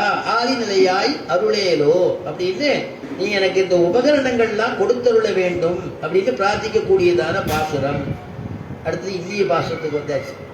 கூடாரை வெல்லும் சீர் கோவிந்தா உந்தன்னை பாடி பரகொண்டே யாம் பெரு சம்மானம் நாடு புகழும் பரிசினால் நன்றாக சூடகமே தோல்வளையே தோடே செவிப்பூவே பாடகமே எந்தனைய பல்கலனும் யாமணிவோம் ஆடை உடுப்போம் அதன் பின்னே பால் சோறு மூடனை பெய்து முழங்கை வழிவார கூடியிருந்து குளிர்ந்தேலோர் எம்பாவாய். அற்புதமான பாசுரம். கண்ணன் கண்ணன்ட்ட கேட்கிறா இல்லையா, எனக்கு நோன்புக்கு வேணுங்கிறதான உபகரணங்கள் கொடு அப்படின்னு பிரார்த்திக்கக்கூடிய பாசுரத்தை நாம இப்ப அனுபவிச்சோம்.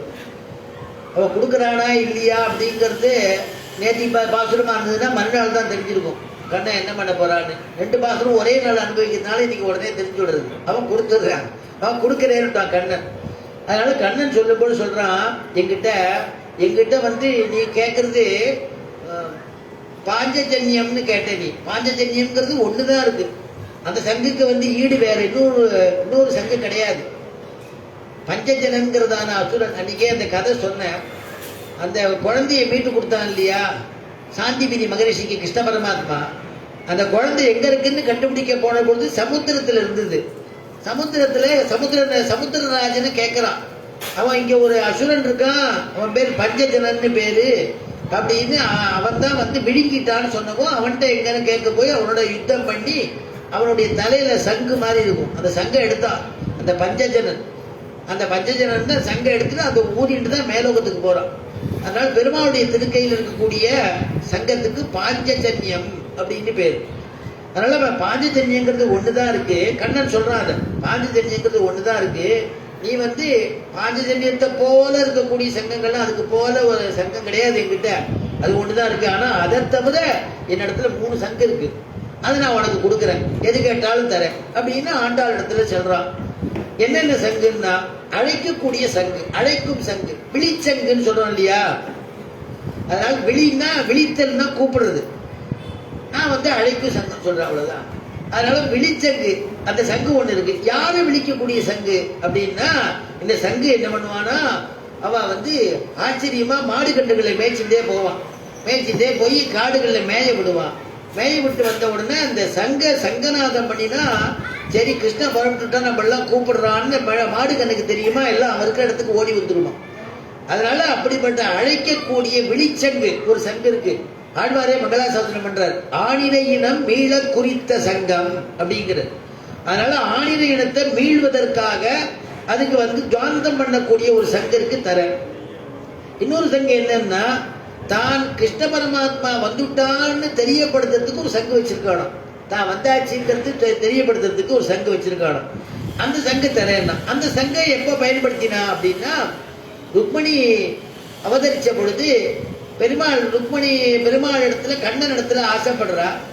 சிசுபாலனுக்கு போய் என்னை வந்து விவாகம் பண்ணி வச்சிட போறா, கிருஷ்ணா நீ வந்து என்னை வந்து ரட்சிக்கணும், என்னை வந்து கைத்தலம் பற்ற வேண்டும்னு ரொம்ப ஆர்த்தியோட இருக்கா, பிரார்த்திக்கிறா.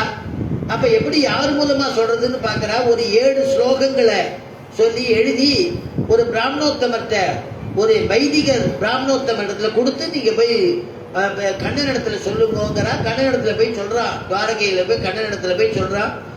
கண்ணனும் அதே மாதிரி வந்துட்டான். இவளுக்கும் வந்து விவாகத்துக்கு ரெடி பண்ணிட்டு இருக்கான். சிசுபால வேட்டி எல்லாம் கட்டிட்டு ரெடியா இருந்து மங்களகரமா இருந்துட்டு இருக்கான். சிசுபாலனை கொடுத்துட போறான். அண்ணன் தம்பி வந்து ருக்மிணியோட பிறந்தவா 5 பேரு. அதனால அவ வந்து சிசுபாலனுக்கு தான் விவாகம் பண்ணி வைக்கணும்னு ஒரே காலில் நிக்கிறா. ருக்மிணி வேண்டாம், நான் வந்து கிருஷ்ணனை தான் கல்யாணம் பண்ணிப்பேன், எனக்கு கண்ணன் தான் எனக்குண்டா. அதனால அந்த சமயத்துல நான் ஒரு கௌரி கோயிலுக்கு பூஜைக்கு போகும்போது என்னை வந்து கைத்தலம் பட்டிட்டு கை பட்டிட்டு தேர்ல என்னை அழைச்சிட்டு போயிடுன்னு ஸ்லோகத்துல எழுதியிருக்கா. வரலையே நினைச்சுட்டு இருக்கும் பொழுது, நினைச்சிட்டு அழுதுட்டு இருக்கும் பொழுது, மனசு கலங்கிட்டு இருக்கும் பொழுது அப்ப வந்து கிருஷ்ண பரமாத்மா ஒரு சங்கநாதம் பண்றான். அதுதான் நாச்சியார் திருமடியில ஆண்டாள் அனுபவிக்கிறார். பூங்கொள் திருமுகத்து மடுத்தூதிய சங்கொலியும் சார்கவில் நானொலியும் தலை பெய்வது எஞ்ஞான்றுகளோ. பூங்கொள் திருமுகத்து மடுத்தூதிய சங்கொலியும், தான் வந்துட்டேங்கிறதுக்காக சங்கநாதம் பண்றானா கிருஷ்ணன். அப்பா நிம்மதியாச்சு வந்துட்டார் அப்படின்னு நினைச்சுக்கிறான். நினைச்ச உடனே ஆண்டாள் வந்து எங்க ருக்மணியை வந்து பிராட்டி நினைச்சுக்கிறா, கிருஷ்ணன் வந்துட்டான் சங்கநாதம் கேட்கறதுன்னு சந்தோஷப்பட்டா, குதூகலம் ஆயிட்டா. அந்த சங்கு ஒண்ணு இருக்கு, அதை தரேங்கிறது. எங்க 2 விஷயத்த ஆண்டாள் சொல்றா. நான் வந்திருக்கேன்னு தெரியப்படுத்துறதுக்கு சங்கு கிருஷ்ணாவதாரத்துல கண்ணன் தெரியப்படுத்தினான், நாச்சியார் திருமணியில ஆண்டாள் சொல்றா. அப்புறம் சார்கவில் நானொலி, அது வந்து ராமனுக்கு சொல்றான். முதல்ல கிருஷ்ணனுக்கு சொன்னா, ராமனுக்கு என்னன்னா ராமன் வந்து சீதைக்கு முன்னாடி ஒரு மாயா ராமனை பண்ணி வித்யுத்யும்னு அந்த ராட்சசனுக்கு பேரு. அவன் என்ன பண்றான், மாயா ராமனை பண்ணி சீதைக்கு முன்னாடி யுத்தத்துல வெட்டி போடுற மாதிரி பண்றான். அதை நினைச்சு ரொம்ப பிரலாபிக்கிறான். சீதைக்கு துக்கம் தாங்க முடியல, இவ்வளவு தூரம் என்னை காப்பாத்த வந்தாரே, அவரை வதம் பண்ணிட்டாரே அப்படின்னு ரொம்ப துடிச்சு போய் அடறா. சீதையை அழுதி கலங்கின உடனே ராமனுக்கு தெரிஞ்சு போயிடுறது. சக்கரவர்த்தி திருமகன் இளைய பெருமானுடைய மடியில படுத்துட்டு இருக்கான், கொஞ்சம் நித்திர பண்ணலாமேன்னு அவருக்கு தெரிஞ்ச உடனே கிடுகிடுன்னு எழுந்துட்டு அந்த தன்னை கையில வச்சுட்டு இருக்கக்கூடிய தனுசு, அந்த தனுசுல நான் ஏற்றி ஒரு டங்காரம் இழுத்து ஒரு டங்காரம் பண்ற. அதான் சார்கவில் நானொலியும் அப்படின்னு ஆண்டாள் அனுகிரகிக்கிறார். அந்த நானொலி சத்தம் கேட்ட உடனே அது வந்து சர்வலோகத்துக்கு கேட்கும் இல்லையா? அதனால அந்த நானுடைய சத்தம் கேட்ட உடனே அப்படியே சீதை சந்தோஷப்பட்டாளாம். என்னுடைய பர்த்தாவினுடையதான சார்கவினுடைய நானொலி தான் இது, அந்த நானுடைய ஒளிதான் இது. அதனால அவர் எழுந்தொழி இருக்கார். இவ ஏதோ என்னை ஏமாத்திருக்கா, இவ எல்லாம் மாயியா. அப்படிதான் ராவணன் வரும்பொழுது ஒரு சன்னியாசி வேஷத்துல வந்து என்ன தூக்கிட்டு போயிட்டான். அவ எப்ப மாறுறா என்னன்னு தெரிய மாட்டேங்கிறது. யாரையுமே இங்க நம்ப முடியல. பழங்கள்லாம் வினோதமா இருக்கு, எல்லாம் வினோதமா இருக்குன்னு துடிச்சு போறா சீதை. அதனால ராமன் இருக்காருன்னு மனதுக்கு தெம்பு வந்துதான். அந்த ரெண்டுத்தையும் இங்க வந்து சேர்த்து நமக்கு சொல்றா. பூங்கொள் திருமுகத்து மடு தூதிய சங்கொழியும் சார்கவில் நானொழியும் தலை பெய்வது எஞ்ஞான்றுகளோ அப்படின்னு அற்புதமா அனுகிரகிக்கிறா. அதனால ரெண்டாவது சங்கு சொல்லிட்டேன். மூணாவது சங்கு என்னன்னா, பாரத யுத்தத்துல நான் யுத்தம் பண்ணும் பொழுது அந்த சங்கை நான் துவாந்தம் பண்ணுவேன். அதுக்கு ஒரு சங்கு வச்சிருக்கேன். அந்த சங்கு 3 சங்கு என்கிட்ட இருக்கு, எது வேணாலும் தரேன், எது வேணாலும் அது. உடனே அடுத்தது கேட்கிறா. ஏன்னா அவ கேட்டதுக்குள்ள சொல்லணும் இல்லையா? போல்வன சங்கங்கள் போய் பாடுடையனவே சால பெரும்பறையே பல்லாண்டி செய்பாரே. போல்வன சங்கங்கள், அந்த சங்கம் பாஞ்சது போல இல்லைன்னு 3 சங்கம் இருக்குன்ட்டா. சால பெரும்பறை எனக்கு பேரிக்கை வேணும்னாலாம். நாங்க காலம்புற எழுந்து நாங்க மாதிரி ஒரு பஜனை பண்ணிட்டு வரோம், பாசுரம் சொல்லிட்டு வரோம், பாட்டு பாடிட்டு எல்லாருக்கும் தெரியணும். அதுக்கு ஒரு பேரிக்கை வேணும்னா உடனே பெருமாள் கண்ணன் சொல்றான், சால பெரும்பறை இருக்கு, அதுலயும் ஒரு 3 வச்சிருக்கேன், உனக்கு எந்த பேரிக்கை வேணும்னு சொல்லுன்றான். பெருமாள் திருவிக்கிரம அவதாரம் பண்ணாராம். ஆகாசத்துக்கு பூமிக்கும் கிடுகிட்டு மண்ணை அளந்தார் இல்லையா? மண்ணை அளந்து திருவிக்கிரம அவதாரம் 3 அடி மண்ணு, 3 அடி மண்ணை அளந்து அப்படியே ஆகாசத்துக்கு பூமிக்கும் ஆடி எட சங்கும் வில்லு மழை திசை வாடி எட தண்டும் வாழுமட அண்டம் ஓடை எட முடி பாதம் எட அப்பன் மூடி எட உலகம் உண்டவாரே அப்படின்னு சொல்லும்படி கிடுகிட்டு வளர்ந்துட்டார் இல்லையா? அந்த வளர்ந்து திருவிக்கிரம அவதாரம் எல்லா இடத்தையும் அடி அளந்த உடனே இதை பார்த்துட்டே இருந்த ஜாம்பவான் என்ன பண்ணாராம், உடனே ஒரு பேரிக்கையை எடுத்துட்டு அவர் ஒரு 21 பிரதட்சணம் பண்ணாராம்.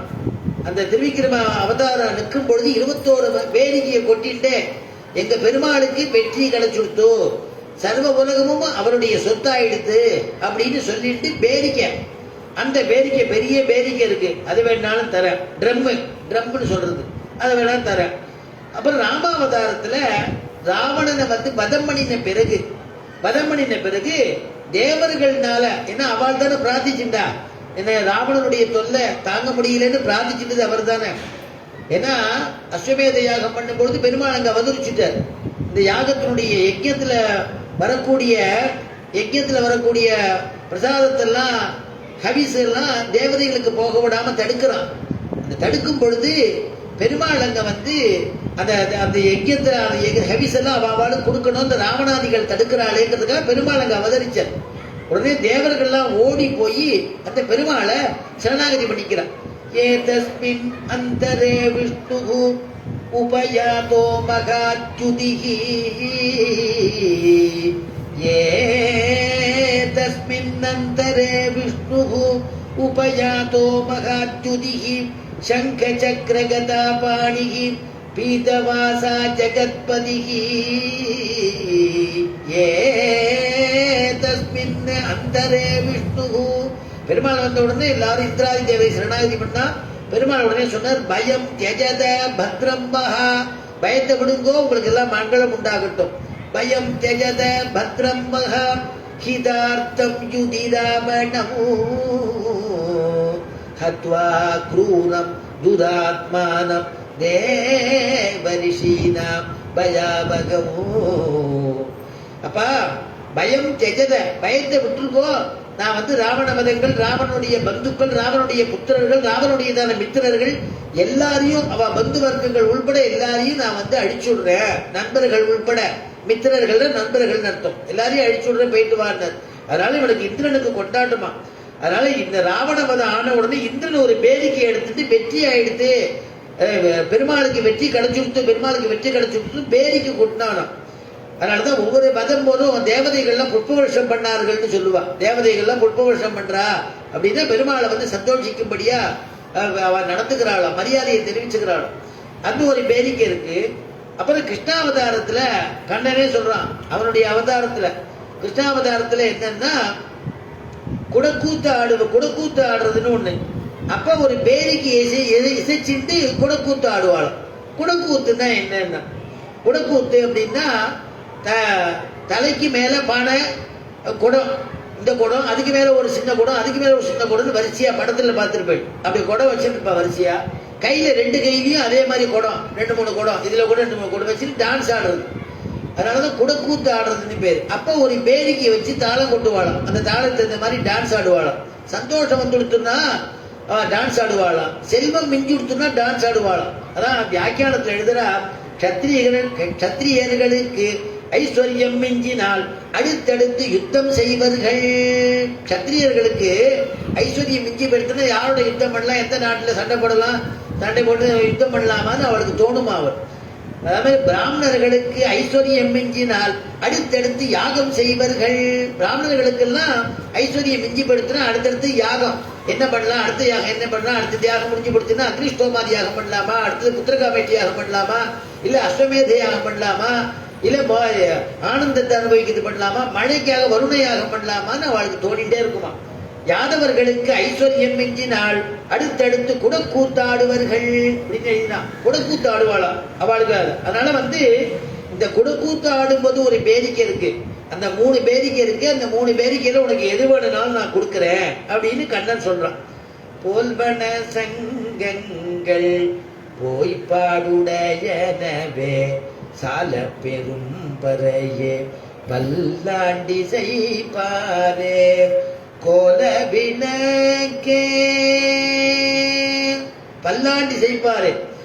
போல்வன போய்பாடுடையனவே சால பெரும்பறையே பல்லாண்டி செய்ப்பார். பல்லாண்டி செய்ப்பார் வேணும்னு கேட்டா, பல்லாண்டி செய்யறதுக்கு நம்ம பெரியாழ்வாரியே அனுப்புறாரு கண்ணன். பெரியாழ்வார் இருக்கார், பல்லாண்டு பாட அவரையே அனுப்பிடுறாரு. கோல விளக்கு, எங்களுக்கு வெளிச்சத்துக்கு விளக்கு வேணும்னா கோல விளக்கே கொடிய விதானமே. கோல விளக்கே கொடிய விதானமே ஆலில் இளையாய் அருளேலோ ரெம்பவாய். கோல விளக்கு கொடிய விதானமே. கோல விளக்கு கேட்டா இல்லையா, அதுக்கு உடனே கண்ணன் சொன்னா, எங்களுடைய குத்தி விளக்கு ஆச்சரியமான குத்தி விளக்கு, ஆஜர் குலத்துக்கு குத்தி விளக்கா இருக்காளே அந்த நப்பின்னையே அனுப்பி வைக்கிறேன். கொடி தானே வேணும்னு கேட்ட, அந்த கொடி எனக்கு உற்சவங்களுக்கு எல்லாம் கொண்டாடுறோமே கருட கொடி, கருட கொடி தானே ஏத்துறா மேல, அந்த கொடியே நான் கொடுக்குறேன், கருட கொடியே வச்சுக்கோ, அதையும் கொடுத்துடுறேன். அப்புறம் விதானம் கேட்டேன், எனக்கு எப்ப பார்த்தாலும் விதானம் எனக்கு கொடை பிடிச்சிட்டு இருக்கேன், அந்த ஆதிசேஷன், அந்த ஆதிசேஷனையே அனுப்புறேன், அவரே கொடை பிடிப்பார் அப்படின்னு போதுமானு கேட்டாலும் எல்லாத்தையும் கொடுக்குறேன்னு சொல்லிட்டு கண்ணன் சொல்லிட்டு கடைசியில மறுபடியும் சீன்றான். எல்லாத்தையும் என்னட்டு பெற்றுண்டு என்னை வெல்ல பார்க்கிறீர்களோ, என்னை வெல்லணும்னு நினைக்கிறியானே அப்படின்னு ஆண்டாளை பார்த்து கேட்கிறானா. அப்பதான் ஆண்டாள் உடனே சொல்றா, உன்னை போய் வெல்ல முடியுமாப்பா, நீ எப்பேற்பட்டவன், நீ உன்னை போய் வெல்ல முடியுமா அப்படின்னு ஆரம்பிக்கிறா. கூடாரை வெல்லோம் சீர் கோவிந்தா, கூடாரை வெல்லோம் சீர் கோவிந்தா உந்தல்னை. கூடாரை, கூடாரை வெல்லும் சீர் கோவிந்தா. கூடாரை இங்க வியாக்கியானத்துல சொல்றா, கூடாரை வெல்லுவதோ கூடினோரை வெல்லுவதோ, நீ கூடாரைத்தான் வெல்ல முடியும், கூடினவர்களிடத்திலே ஆட்படுவாய் அப்படின்னு வியாக்கியானம். கூடாரைன்னு யார் யார் கூடாதவர்கள், பெருமாள்கிட்ட கூடாதவர்கள் யார் யாரு அப்படின்னா கூடாதவர்களை வெல்லுவா. ராமாயணத்துல பார்த்தேன்னா மேற்கோள் ராமாயணம் மகாபாரதம் அதுதான் கொடுக்குறா. ராமாயணத்துல பார்த்தேன்னா பிராட்டி போய் 10 மாச காலம் ராவணனுக்கு உபதேசம் பண்றா. அப்புறம் ஆஞ்சநேயனை அனுப்பி வைக்கிறார், சீதை இருக்காளா, சீதை எங்க இருக்கான்னு பார்த்துட்டு வாரு. சீதையை பார்த்ததோடு மட்டும் இல்லாம ஏன்னா உத்தம சிஷ்யனா, அந்த எஜமானன் அனுப்பின எஜமானனுக்கு அனுகூலமா ஒரு காரியம், விசேஷமா ஒரு காரியம் பண்ணணும்னு நினைக்கக்கூடியவனா. அதனால அந்த உத்தம சிஷ்யனா இருக்கக்கூடிய உத்தம தூதனா இருக்கக்கூடிய ஆஞ்சநேயன் அந்த ராவணன் எங்க இருக்கா, அவனுடைய படைபலம் பராக்கிரமங்கள்லாம் என்ன அப்படிங்கிறத பார்த்துட்டு அவனுக்கு சத்து உபதேசம் பண்ணிட்டு போறான். அதெல்லாம் மதிக்காம தான் அவன் ஆஞ்சநேயுடைய வால்ல நெருப்ப வச்சுடுறான். ஆஞ்சநேயருக்கு பொறத்தியாரோட பொருள்ல ஆசை கிடையாது. அதனால இந்த நெருப்பு ராட்சச நெருப்புக்கு நம்ம எடுத்து தூக்கின்னு போவானே, ராட்சச நெருப்பு ராட்சச ராஜ்யத்திலேயே வச்சிருவோன்னு எல்லா இடத்துலயும் அந்த வாழை வரிசையால் அடிச்சு வச்சு எரிய விட்டுட்டு போயிட்டான். அந்த சொத்துக்கு ஆசைப்பட மாட்டார் ஆஞ்சநேயர். அதனால அங்கேயே எல்லாத்துக்கும் நெருப்பியை வச்சுட்டு போயிட்டார். கடைசியில் சமுத்திரத்துல நனைஞ்சிட்டு சுத்தம் பண்ணிட்டு பிராட்டியை பார்த்து போயிட்டு வர சொல்லிட்டு கிளம்பிட்டார். அதனால என்னன்னா ஆஞ்சநேயரும் எவ்வளவு உபதேசம் பண்ணான் ராவணனுக்கு, அதையும் கேட்கல. அங்கதன் உபதேசம் பண்றான், அங்கதன் சொல்றதையும் கேட்கல. எல்லாத்தையும் சொல்றது கேட்காததுனால ராமனும் கடைசியில ஒரு சான்ஸ் கொடுக்கிறார் யுத்த காலத்துல. இன்று போய் நாளை வா, ஏன்னா நிராயுத பாணியை அடிக்க கூடாதுன்னு சாஸ்திரம். பெருமாள் புறமுதுகு இட்டு ஓடுறவளை அடிக்க மாட்டார், கையில ஆயுதம் இல்லாதவனை அடிக்க மாட்டான். தர்மத்தை மீறி பகவான் போக மாட்டான். மாரீச்சனே சொல்றான், தர்மோ ராமோ விக்கிரகவான் தர்மஹான்னு யார் சொல்றான்னா மாரீச்சன் சொல்றானோ, ராமோ விக்கிரகவான் தர்மஹா, ஏன்னா அப்படிப்பட்டவன் அவன். அதனால நீ என்னை திருப்பி அவனிடத்துல அனுப்பாதேங்கிறான். அப்படி இந்த யார் உபதேசம் பண்ணியும் கேட்கல, இன்று போய் நாளை வா அப்படின்னு சொன்னதுக்கு காரணம் என்னன்னா, நாளைக்காவது திருப்பி வந்து திருவடியில விழுந்துருவானோன்னு ஆசை ராமபிரானுக்கு. கடைசியில பார்த்தாக்கா அதுலயும் அவன் திருந்தல. அதனால என்னன்னா ராமனுடைய வதமாச்சு. பஞ்சபாண்டவாள்ல ஒத்தனான அர்ஜுனனுக்கு சாரத்தியம் பண்ணினா, பஞ்சபாண்டவா தர்மர் சொன்னவன தூது போனான். இந்த மாதிரி காரியத்தை யார் பண்ணினா அப்படின்னா ஆட்பட்டு இருந்தா பண்ண முடியும், அந்த காரியத்தை பண்ணணும்.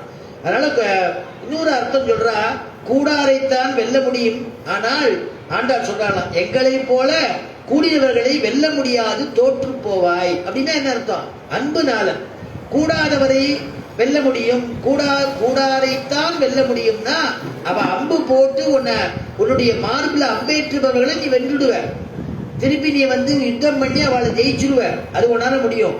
ஆனா உன்னை கூடி உன்னையே நினைச்சிட்டு இருக்க, அன்புனால உன்னை நினைச்சிட்டு இருக்கக்கூடிய உன்னை நினைச்சிட்டு இருக்கக்கூடிய எங்களிடத்துல நீ தோற்று போவாய், தோத்து போயிடுவ அப்படிங்கிறது. அப்புறம் இன்னொரு அர்த்தம், இன்னொரு விஷயம் சொல்றா, நீ கூடாரையும் வெல்லுவீர் கூடினோரையும் வெல்லுவீர். கூடாரை வெல்வது ஆயுதத்தால், கூடினவர்களை வெல்லுவது அன்பினால். நீ எல்லாரும் ரெண்டு பேரையுமே வெல்லுவ, ஆனா கூடாதவர்களை ஆயுதத்தினால வெல்லுவ. உன்னிடத்துல அன்பு வச்சிருந்து கூடினவர்களை எப்படி வெல்லுவ அப்படின்னா அன்புனாலேயே வெல்லுவ அவளை அப்படின்னு சொல்றான். சீர்னு ஒரு பதம் போட்டா இல்லையா, சீர்னா என்னன்னா வாத்சல்யம் தான் சீர். கிருஷ்ணனுக்கு என்ன சீர்னா வாத்சல்யம், பக்தாதிகள் இடத்துல வாத்சல்யம், தன்னை அண்டினவர் இடத்துல ஒரு வாத்சல்யம், அதனாலதான் சீர்னு. அதனால அதுக்கு வியாக்கியானத்துல சொல்றா, அம்பால் ஏற்பட்ட காயம் தோலோடு போகும், ஆனால் அன்பினால் ஏற்பட்ட காயம் ஹிருதயத்தை துளைக்கும் என்றபடி. அம்புனால ஏற்பட்ட காயம் உடம்பு மேலதானே அடிக்க முடியும், அது வந்து இந்த புண்ணுல மருந்து போட்டோம்னா அது தோலோட ஆறி போயிடும், அது வடு வேணா இருக்குமே தவிர ஆறி போயிடும். ஆனா நாங்க அன்புனால ஒரு இடத்துல ஏற்படுத்தக்கூடிய காயம் இருக்கு இல்லையா, அது மனசை விட்டு போகவே போகாது. ஏன்னா அவ்வளவு அன்பா பண்ணாளேன்னு பெருமாள் சொல்லிட்டே இருப்பார், நினைச்சுட்டே இருப்பாரோ. அப்படிப்பட்டதான ஒரு ஹிருதயமா பெருமாளுக்கு. அதனால ஹிருதயத்தை துளைக்கும் காயம், ஹிருதயத்தை துளைக்கும், அன்பினால் பட்ட காயம் மாறாது. அப்புறம் கோவிந்தா உந்தன்னை பாடி பறை கொண்டு யாம் பெரு சம்மானம்.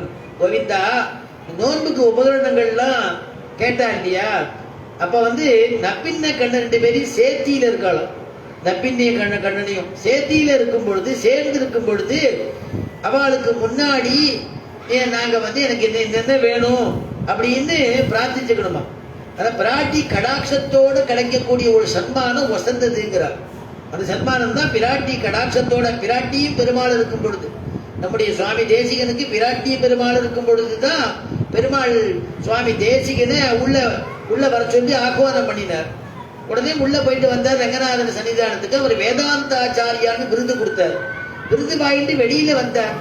தாயார் சன்னிதியில தாயார் கூட்டா, என்ன விருது கொடுத்திருக்காரு, எதுக்கு கூட்டார், விருது கொடுத்தார், அதுக்காக கூட்டிருக்காரு. என்ன விருதுன்னா வேதாந்தாச்சாரியன், வேதாந்தத்துக்கெல்லாம் நீங்க ஆச்சாரியன், மற்றதுக்கெல்லாம் கிடையாதா?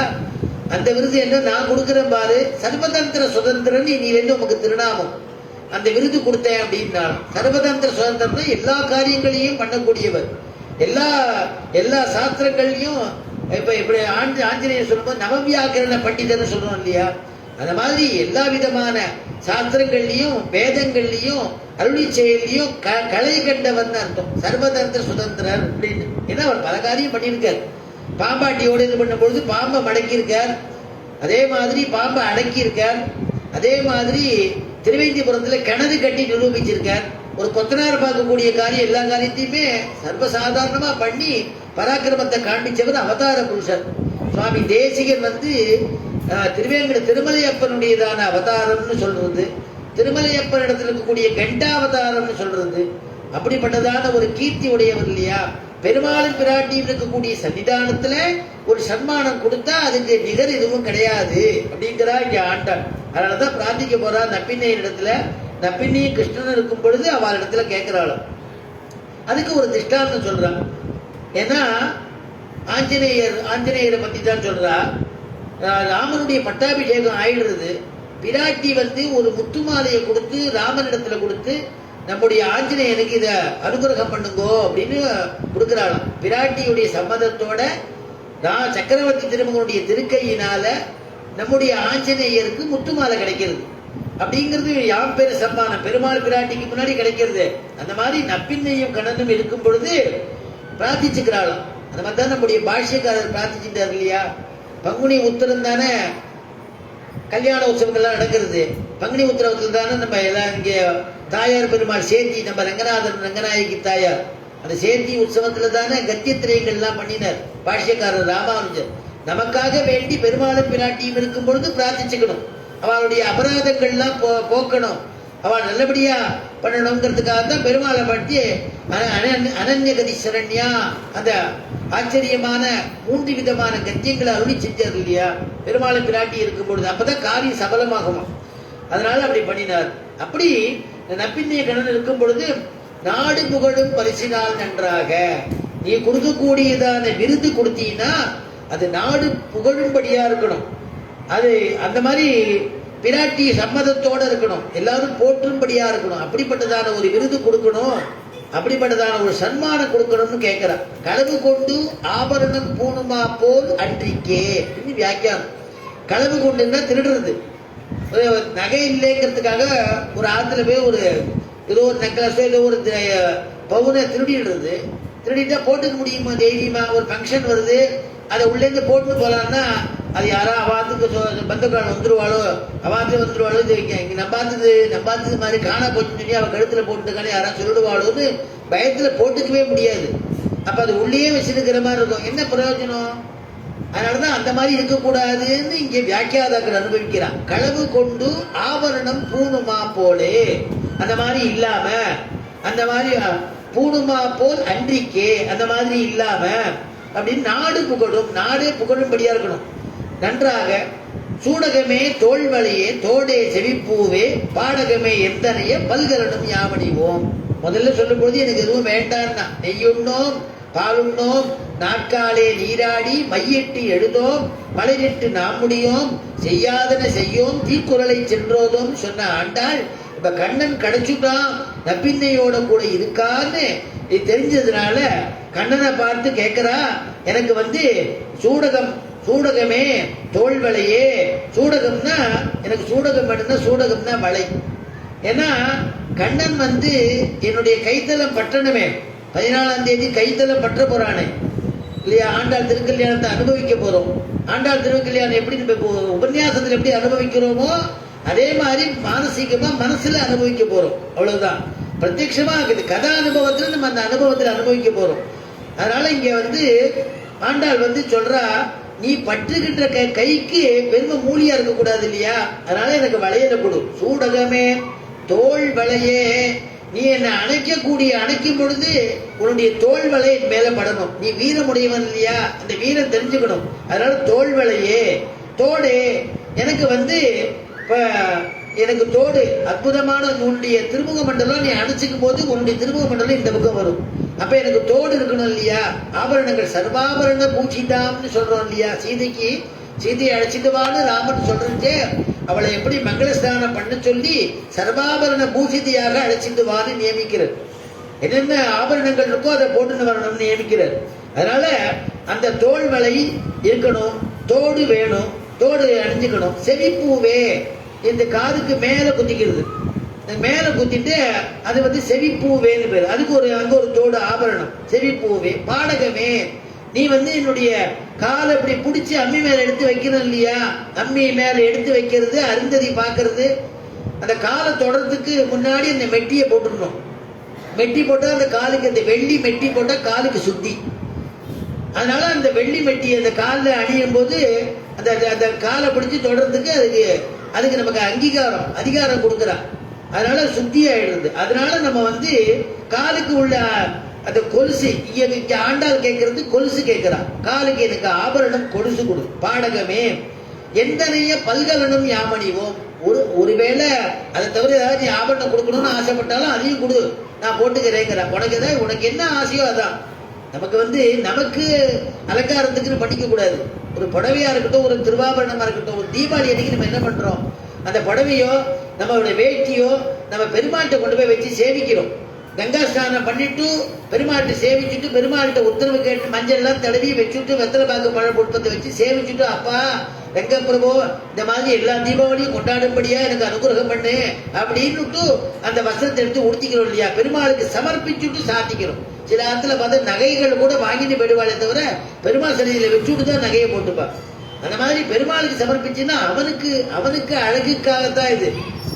அதனால ஆழ்வார் எனக்கு பரமபதத்தை கொடுன்னு கேட்டார். பெருமாள் பிரத்யட்சமாயி கேட்டார், நீ பரமபதத்தை கேட்டியே, நான் உனக்கு கொடுத்துடுறேன். எம்மா வீட்டு திறமும் செப்பம் நின் செம்மா பாத பற்பு தலை சேர் தொல்லை கைமா துன்பம் கடிந்த பிரானே அம்மா அடியே வேண்டுவது ஈதே. எம்மா வீடு வேணும்னு கேட்டியே சுவாமி, நம்மாழ்வார பெருமாள் கேட்கிறார், அந்த வீட்டை கொடுத்துடுறேன். அவளோட சந்தோஷமான சந்தோஷம் இல்லைன்னாரா நம்மாழ்வார். நீர் தானே கேட்டீர், பரமபதம் வானுலகம் வேணும்னு கேட்டீரே, விண்ணுலகம் மாக மாநிலம் தெளிவி செம்பு திருநாடு இப்படி எல்லாம் பேரை சொல்லி கேட்டீரே, இப்ப வேண்டாம்ங்கிறீரேன்னு. நீ சொன்ன வார்த்தை சரியில்லைன்னாரா நம்மாழ்வார். என்னன்னாரா, நீ என்ன சொன்னீர்? நம்மாழ்வாரே, உம்முடைய சந்தோஷத்துக்காக வைகுண்டத்தை கொடுக்கிறோம் நீ சொன்னீரோ இல்லையோ, அதுதான் எனக்கு பிடிக்கலன்னாரா நம்மாழ்வார். என்னுடைய சந்தோஷம் கிடையாது, நீ சொல்லும் பொழுது என்னுடைய சந்தோஷத்துக்காக நம்மாழ்வாரே உமக்கு நான் வைகுண்டத்தை கொடுக்கிறோம் சொல்லு, நான் ஏத்துக்கிறேன்னாராம். ஏன்னா என்னுடைய சந்தோஷம் தனியா நான் ஒண்ணும் கிடையாது, திருவடி சேர்ந்து ஒன்றிமினேன்னு தானே கேட்கிறேன், உங்க திருவடியோட ஐக்கியமாயின்னு தானே கேட்கிறேன். அப்படி இருக்கச்சே தனியா எனக்கு என்ன, மோட்சானந்தமா இருந்தாலும் அது உமக்கு சந்தோஷத்தை தரும்னா அந்த மோட்சத்தை எனக்கு கொடுன்னு பிரார்த்திக்கிறார் இல்லையா? அந்த மாதிரி ஆபரணங்களா இருந்தாலும் அவர் உடுத்தி கலைந்தது. அடுத்தது பார்த்தீங்கன்னா ஆடை உடுப்போம். ஆடை உடுப்போம்னா நன்றாக பாடி ஆடை உடுப்போம், அவனை பாடி ஆடை உடுக்கிறோம். அதனாலதான் பெரியாழ்வார் சாதிக்கிறார், உடுத்து கலைந்தனின் பீதகவாடை உடுத்து கலந்தது உண்டு. பெருமாளுக்கு உடுத்தி கலைஞ்ச வஸ்திரத்தை நம்ம உடுத்திக்கிறோம் இல்லையா, பெருமாளுடைய பிரசாதமா வாங்கிக்கிறோம். அதனால அந்த மாதிரி நினைச்சுக்கணும். கோவிந்தான்னு கத்தினா ஆச்சு, திரௌபதி கத்தின உடனே ஹா கிருஷ்ணா அப்படின்னு எனக்கு யாருமே என்ன காப்பாத்தலையா, நான் அப்படி தவிச்சுட்டு இருக்கேனே, துவாரகா வாசின்னு குவாசி யாதவ நந்தனா இமாமவஸ்தாம் சம்பிராப்தான், நான் அங்க தவிச்சுட்டு இருக்கேனேன்னு உடனே பெருமாள் அங்கிருந்து அக்ஷயம்னு கிருஷ்ண பரமாத்மா உடனே கிட்டு வஸ்திரம் வந்தது இல்லையா? அந்த மாதிரி அந்த கிருஷ்ணனை பாடினா வஸ்திரம் கிடைக்குமா.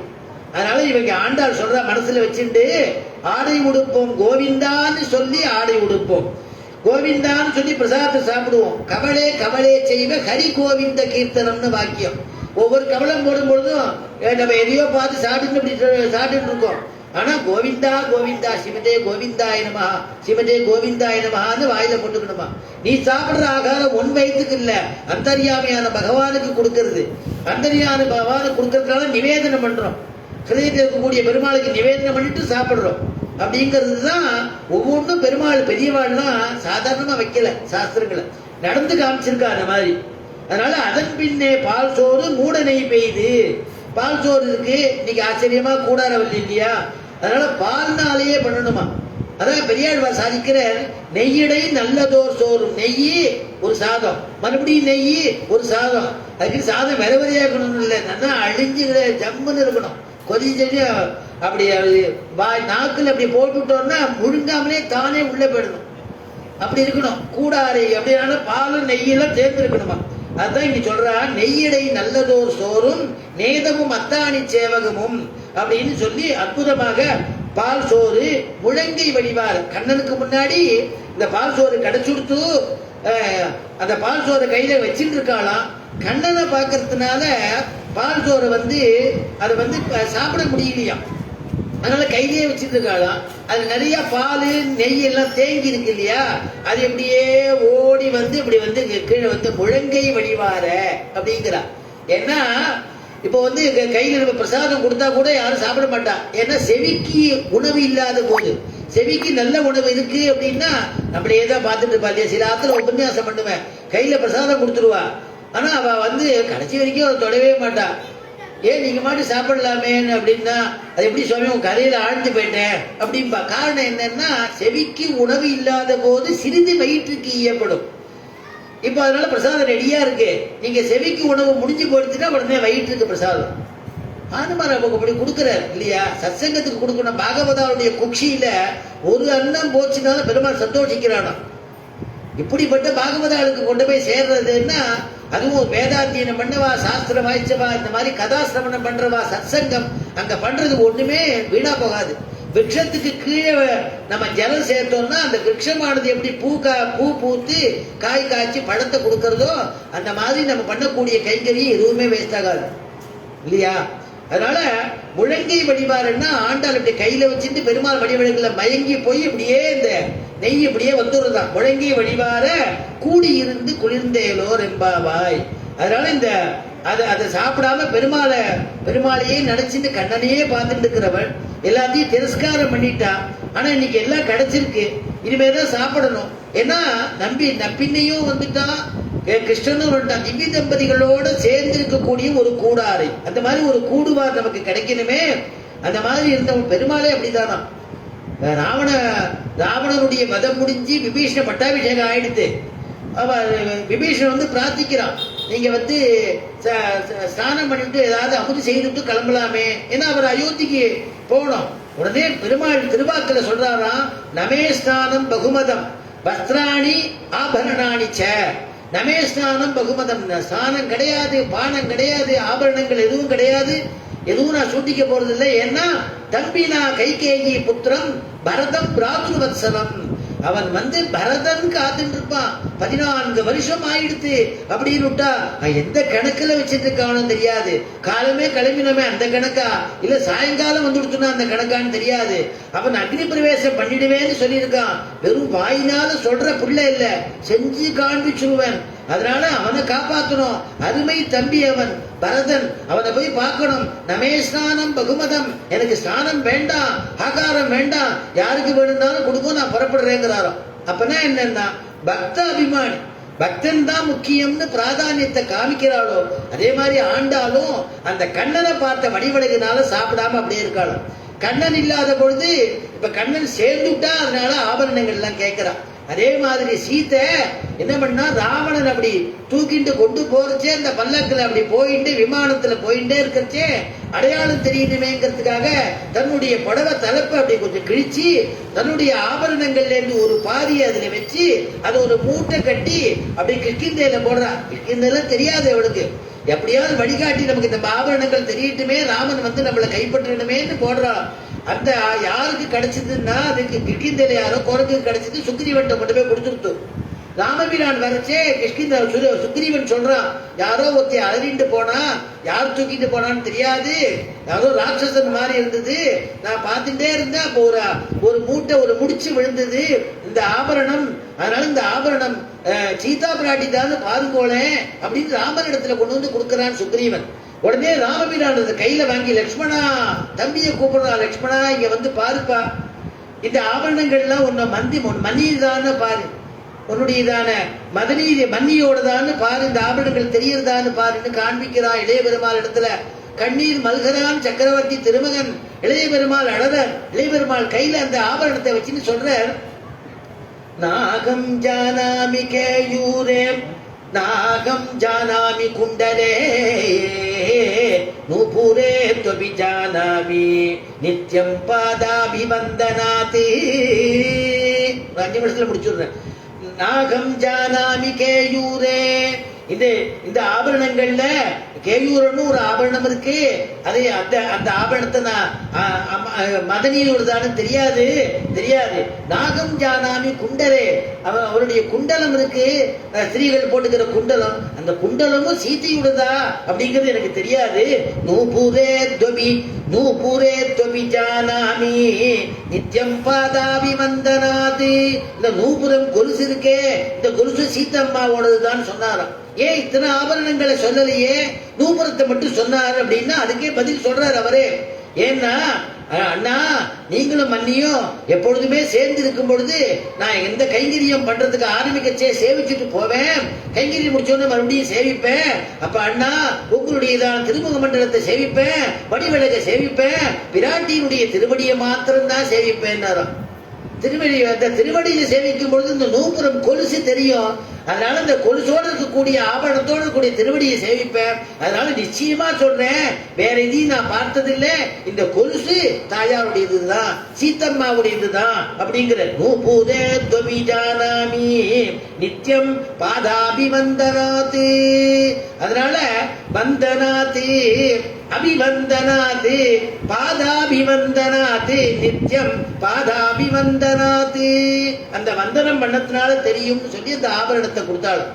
பின்னாடி நம்முடைய ஆஞ்சநேயரும் சீதா பிராட்டியை தேடிட்டு போறச்சே அங்க போய் சீதையை எதை வச்சு அடையாளம் கண்டுபிடிச்சேன்னு சொல்றார். அங்க சிச்சுபாபக்ஷத்து மரத்துல ஒரு ஆபரணங்கள்லாம் ஒரு புடவையில ஒரு கிழிச்சு தலைப்புல கிழிச்சு மீதி ஆபரணங்கள் அங்க இருந்ததுங்கிறத அனுமார் சொல்றார். அதை வச்சு நான் சீத்தைன்னு கண்டுபிடிச்சேங்கிறேன். ஏன்னா அந்த மரத்துல தான் உட்காந்து இருக்காரு, அப்புறம் தான் இறங்க போறாரு. அந்த மரத்துல தொங்க விட்டு இருந்தது நான் பார்த்தேங்கிற. அப்ப பர்த்தா இல்லாத பொழுது, சம்பந்தம் இல்லாத பொழுது நமக்கு ஆபரணம் வேண்டாம் அப்படின்னு ஒதுக்கி வச்சிருக்காளாம் சீதம்மா. அந்த மாதிரி நம்முடைய ஆண்டாள் கிருஷ்ணனுடைய சம்ஸ்லேஷத்தினால, கிருஷ்ணனுடைய சந்தோஷத்துக்காக ஆபரணங்களை கேட்டாலே தவிர, அதனாலதான் நான் எதுவுமே நெய்யுண்ணோம் பாலுண்ணோம்னு ஆரம்பத்துல திரஸ்காரம் பண்ணா எல்லாத்தையும். இப்ப நப்பின்னையும் கிருஷ்ணனை சேர்ந்து இருக்கிறதே, கிருஷ்ணன் கிடைச்சுட்டதுனால எனக்கு நோம்புக்கு வேண்டியதான உபகரணங்களை கொடு, அந்த உபகரணங்கள் கொடுக்கறேன்னு சொன்னதுக்கு அப்புறம் எனக்கு தோடே, செவிப்பூவே, பாடகமே, எந்தனைய பல்கலனும் யாமணிவோம்னு எல்லாத்தையும் கேட்டு கண்ணன் இடத்துல வாங்கி, ஏன்னா கண்ணனுடைய சந்தோஷத்துக்காக அத்தனையும் வாங்கிட்டாலாம் ஆண்டாள் அப்படின்னு இந்த ஆபரணங்களை கேட்டு அந்த திவ்ய தம்பதிகள்கிட்ட பிரார்த்திக்க கூடியதான பாசுரம் சொல்லி பூர்த்தி பண்ணிக்கிறோம். நன்மையும் செல்வமும் நாடும் நல்குமே, தின்மையும் பாபமும் சிதைந்து தேயுமே, செல்வமும் மரணமும் இன்றி தீருமே, இம்மையே ராமா என்ற 2 எழுத்தினால் மங்களம் கோசலேந்திராய மகனீய குணாப்தயே சக்கரவர்த்தி தனூஜாய சார்வபௌமாய மங்களம் ஸ்ரீமத்யை விஷ்ணு சித்தாரிய மனோநந்தன கேதவே நந்தநந்தன சுந்தரியை கோதாயை நித்யமங்கலம். யஸ்மாதேவ மயா சர்வம் சாஸ்திரமக்ராஹினான்யதः தஸ்மை வெங்கடநாதாய மம நாதாய மங்களம். ஸ்வஸ்தி பிரஜாப்ய பரிபாலயந்தாம் ஞாயேன மார்கேன மகீம் மகீஷாக கோபிராமணேபிய சுபமஸ்து நித்யம். லோகாः சமஸ்தாः சுகினோ பவந்து.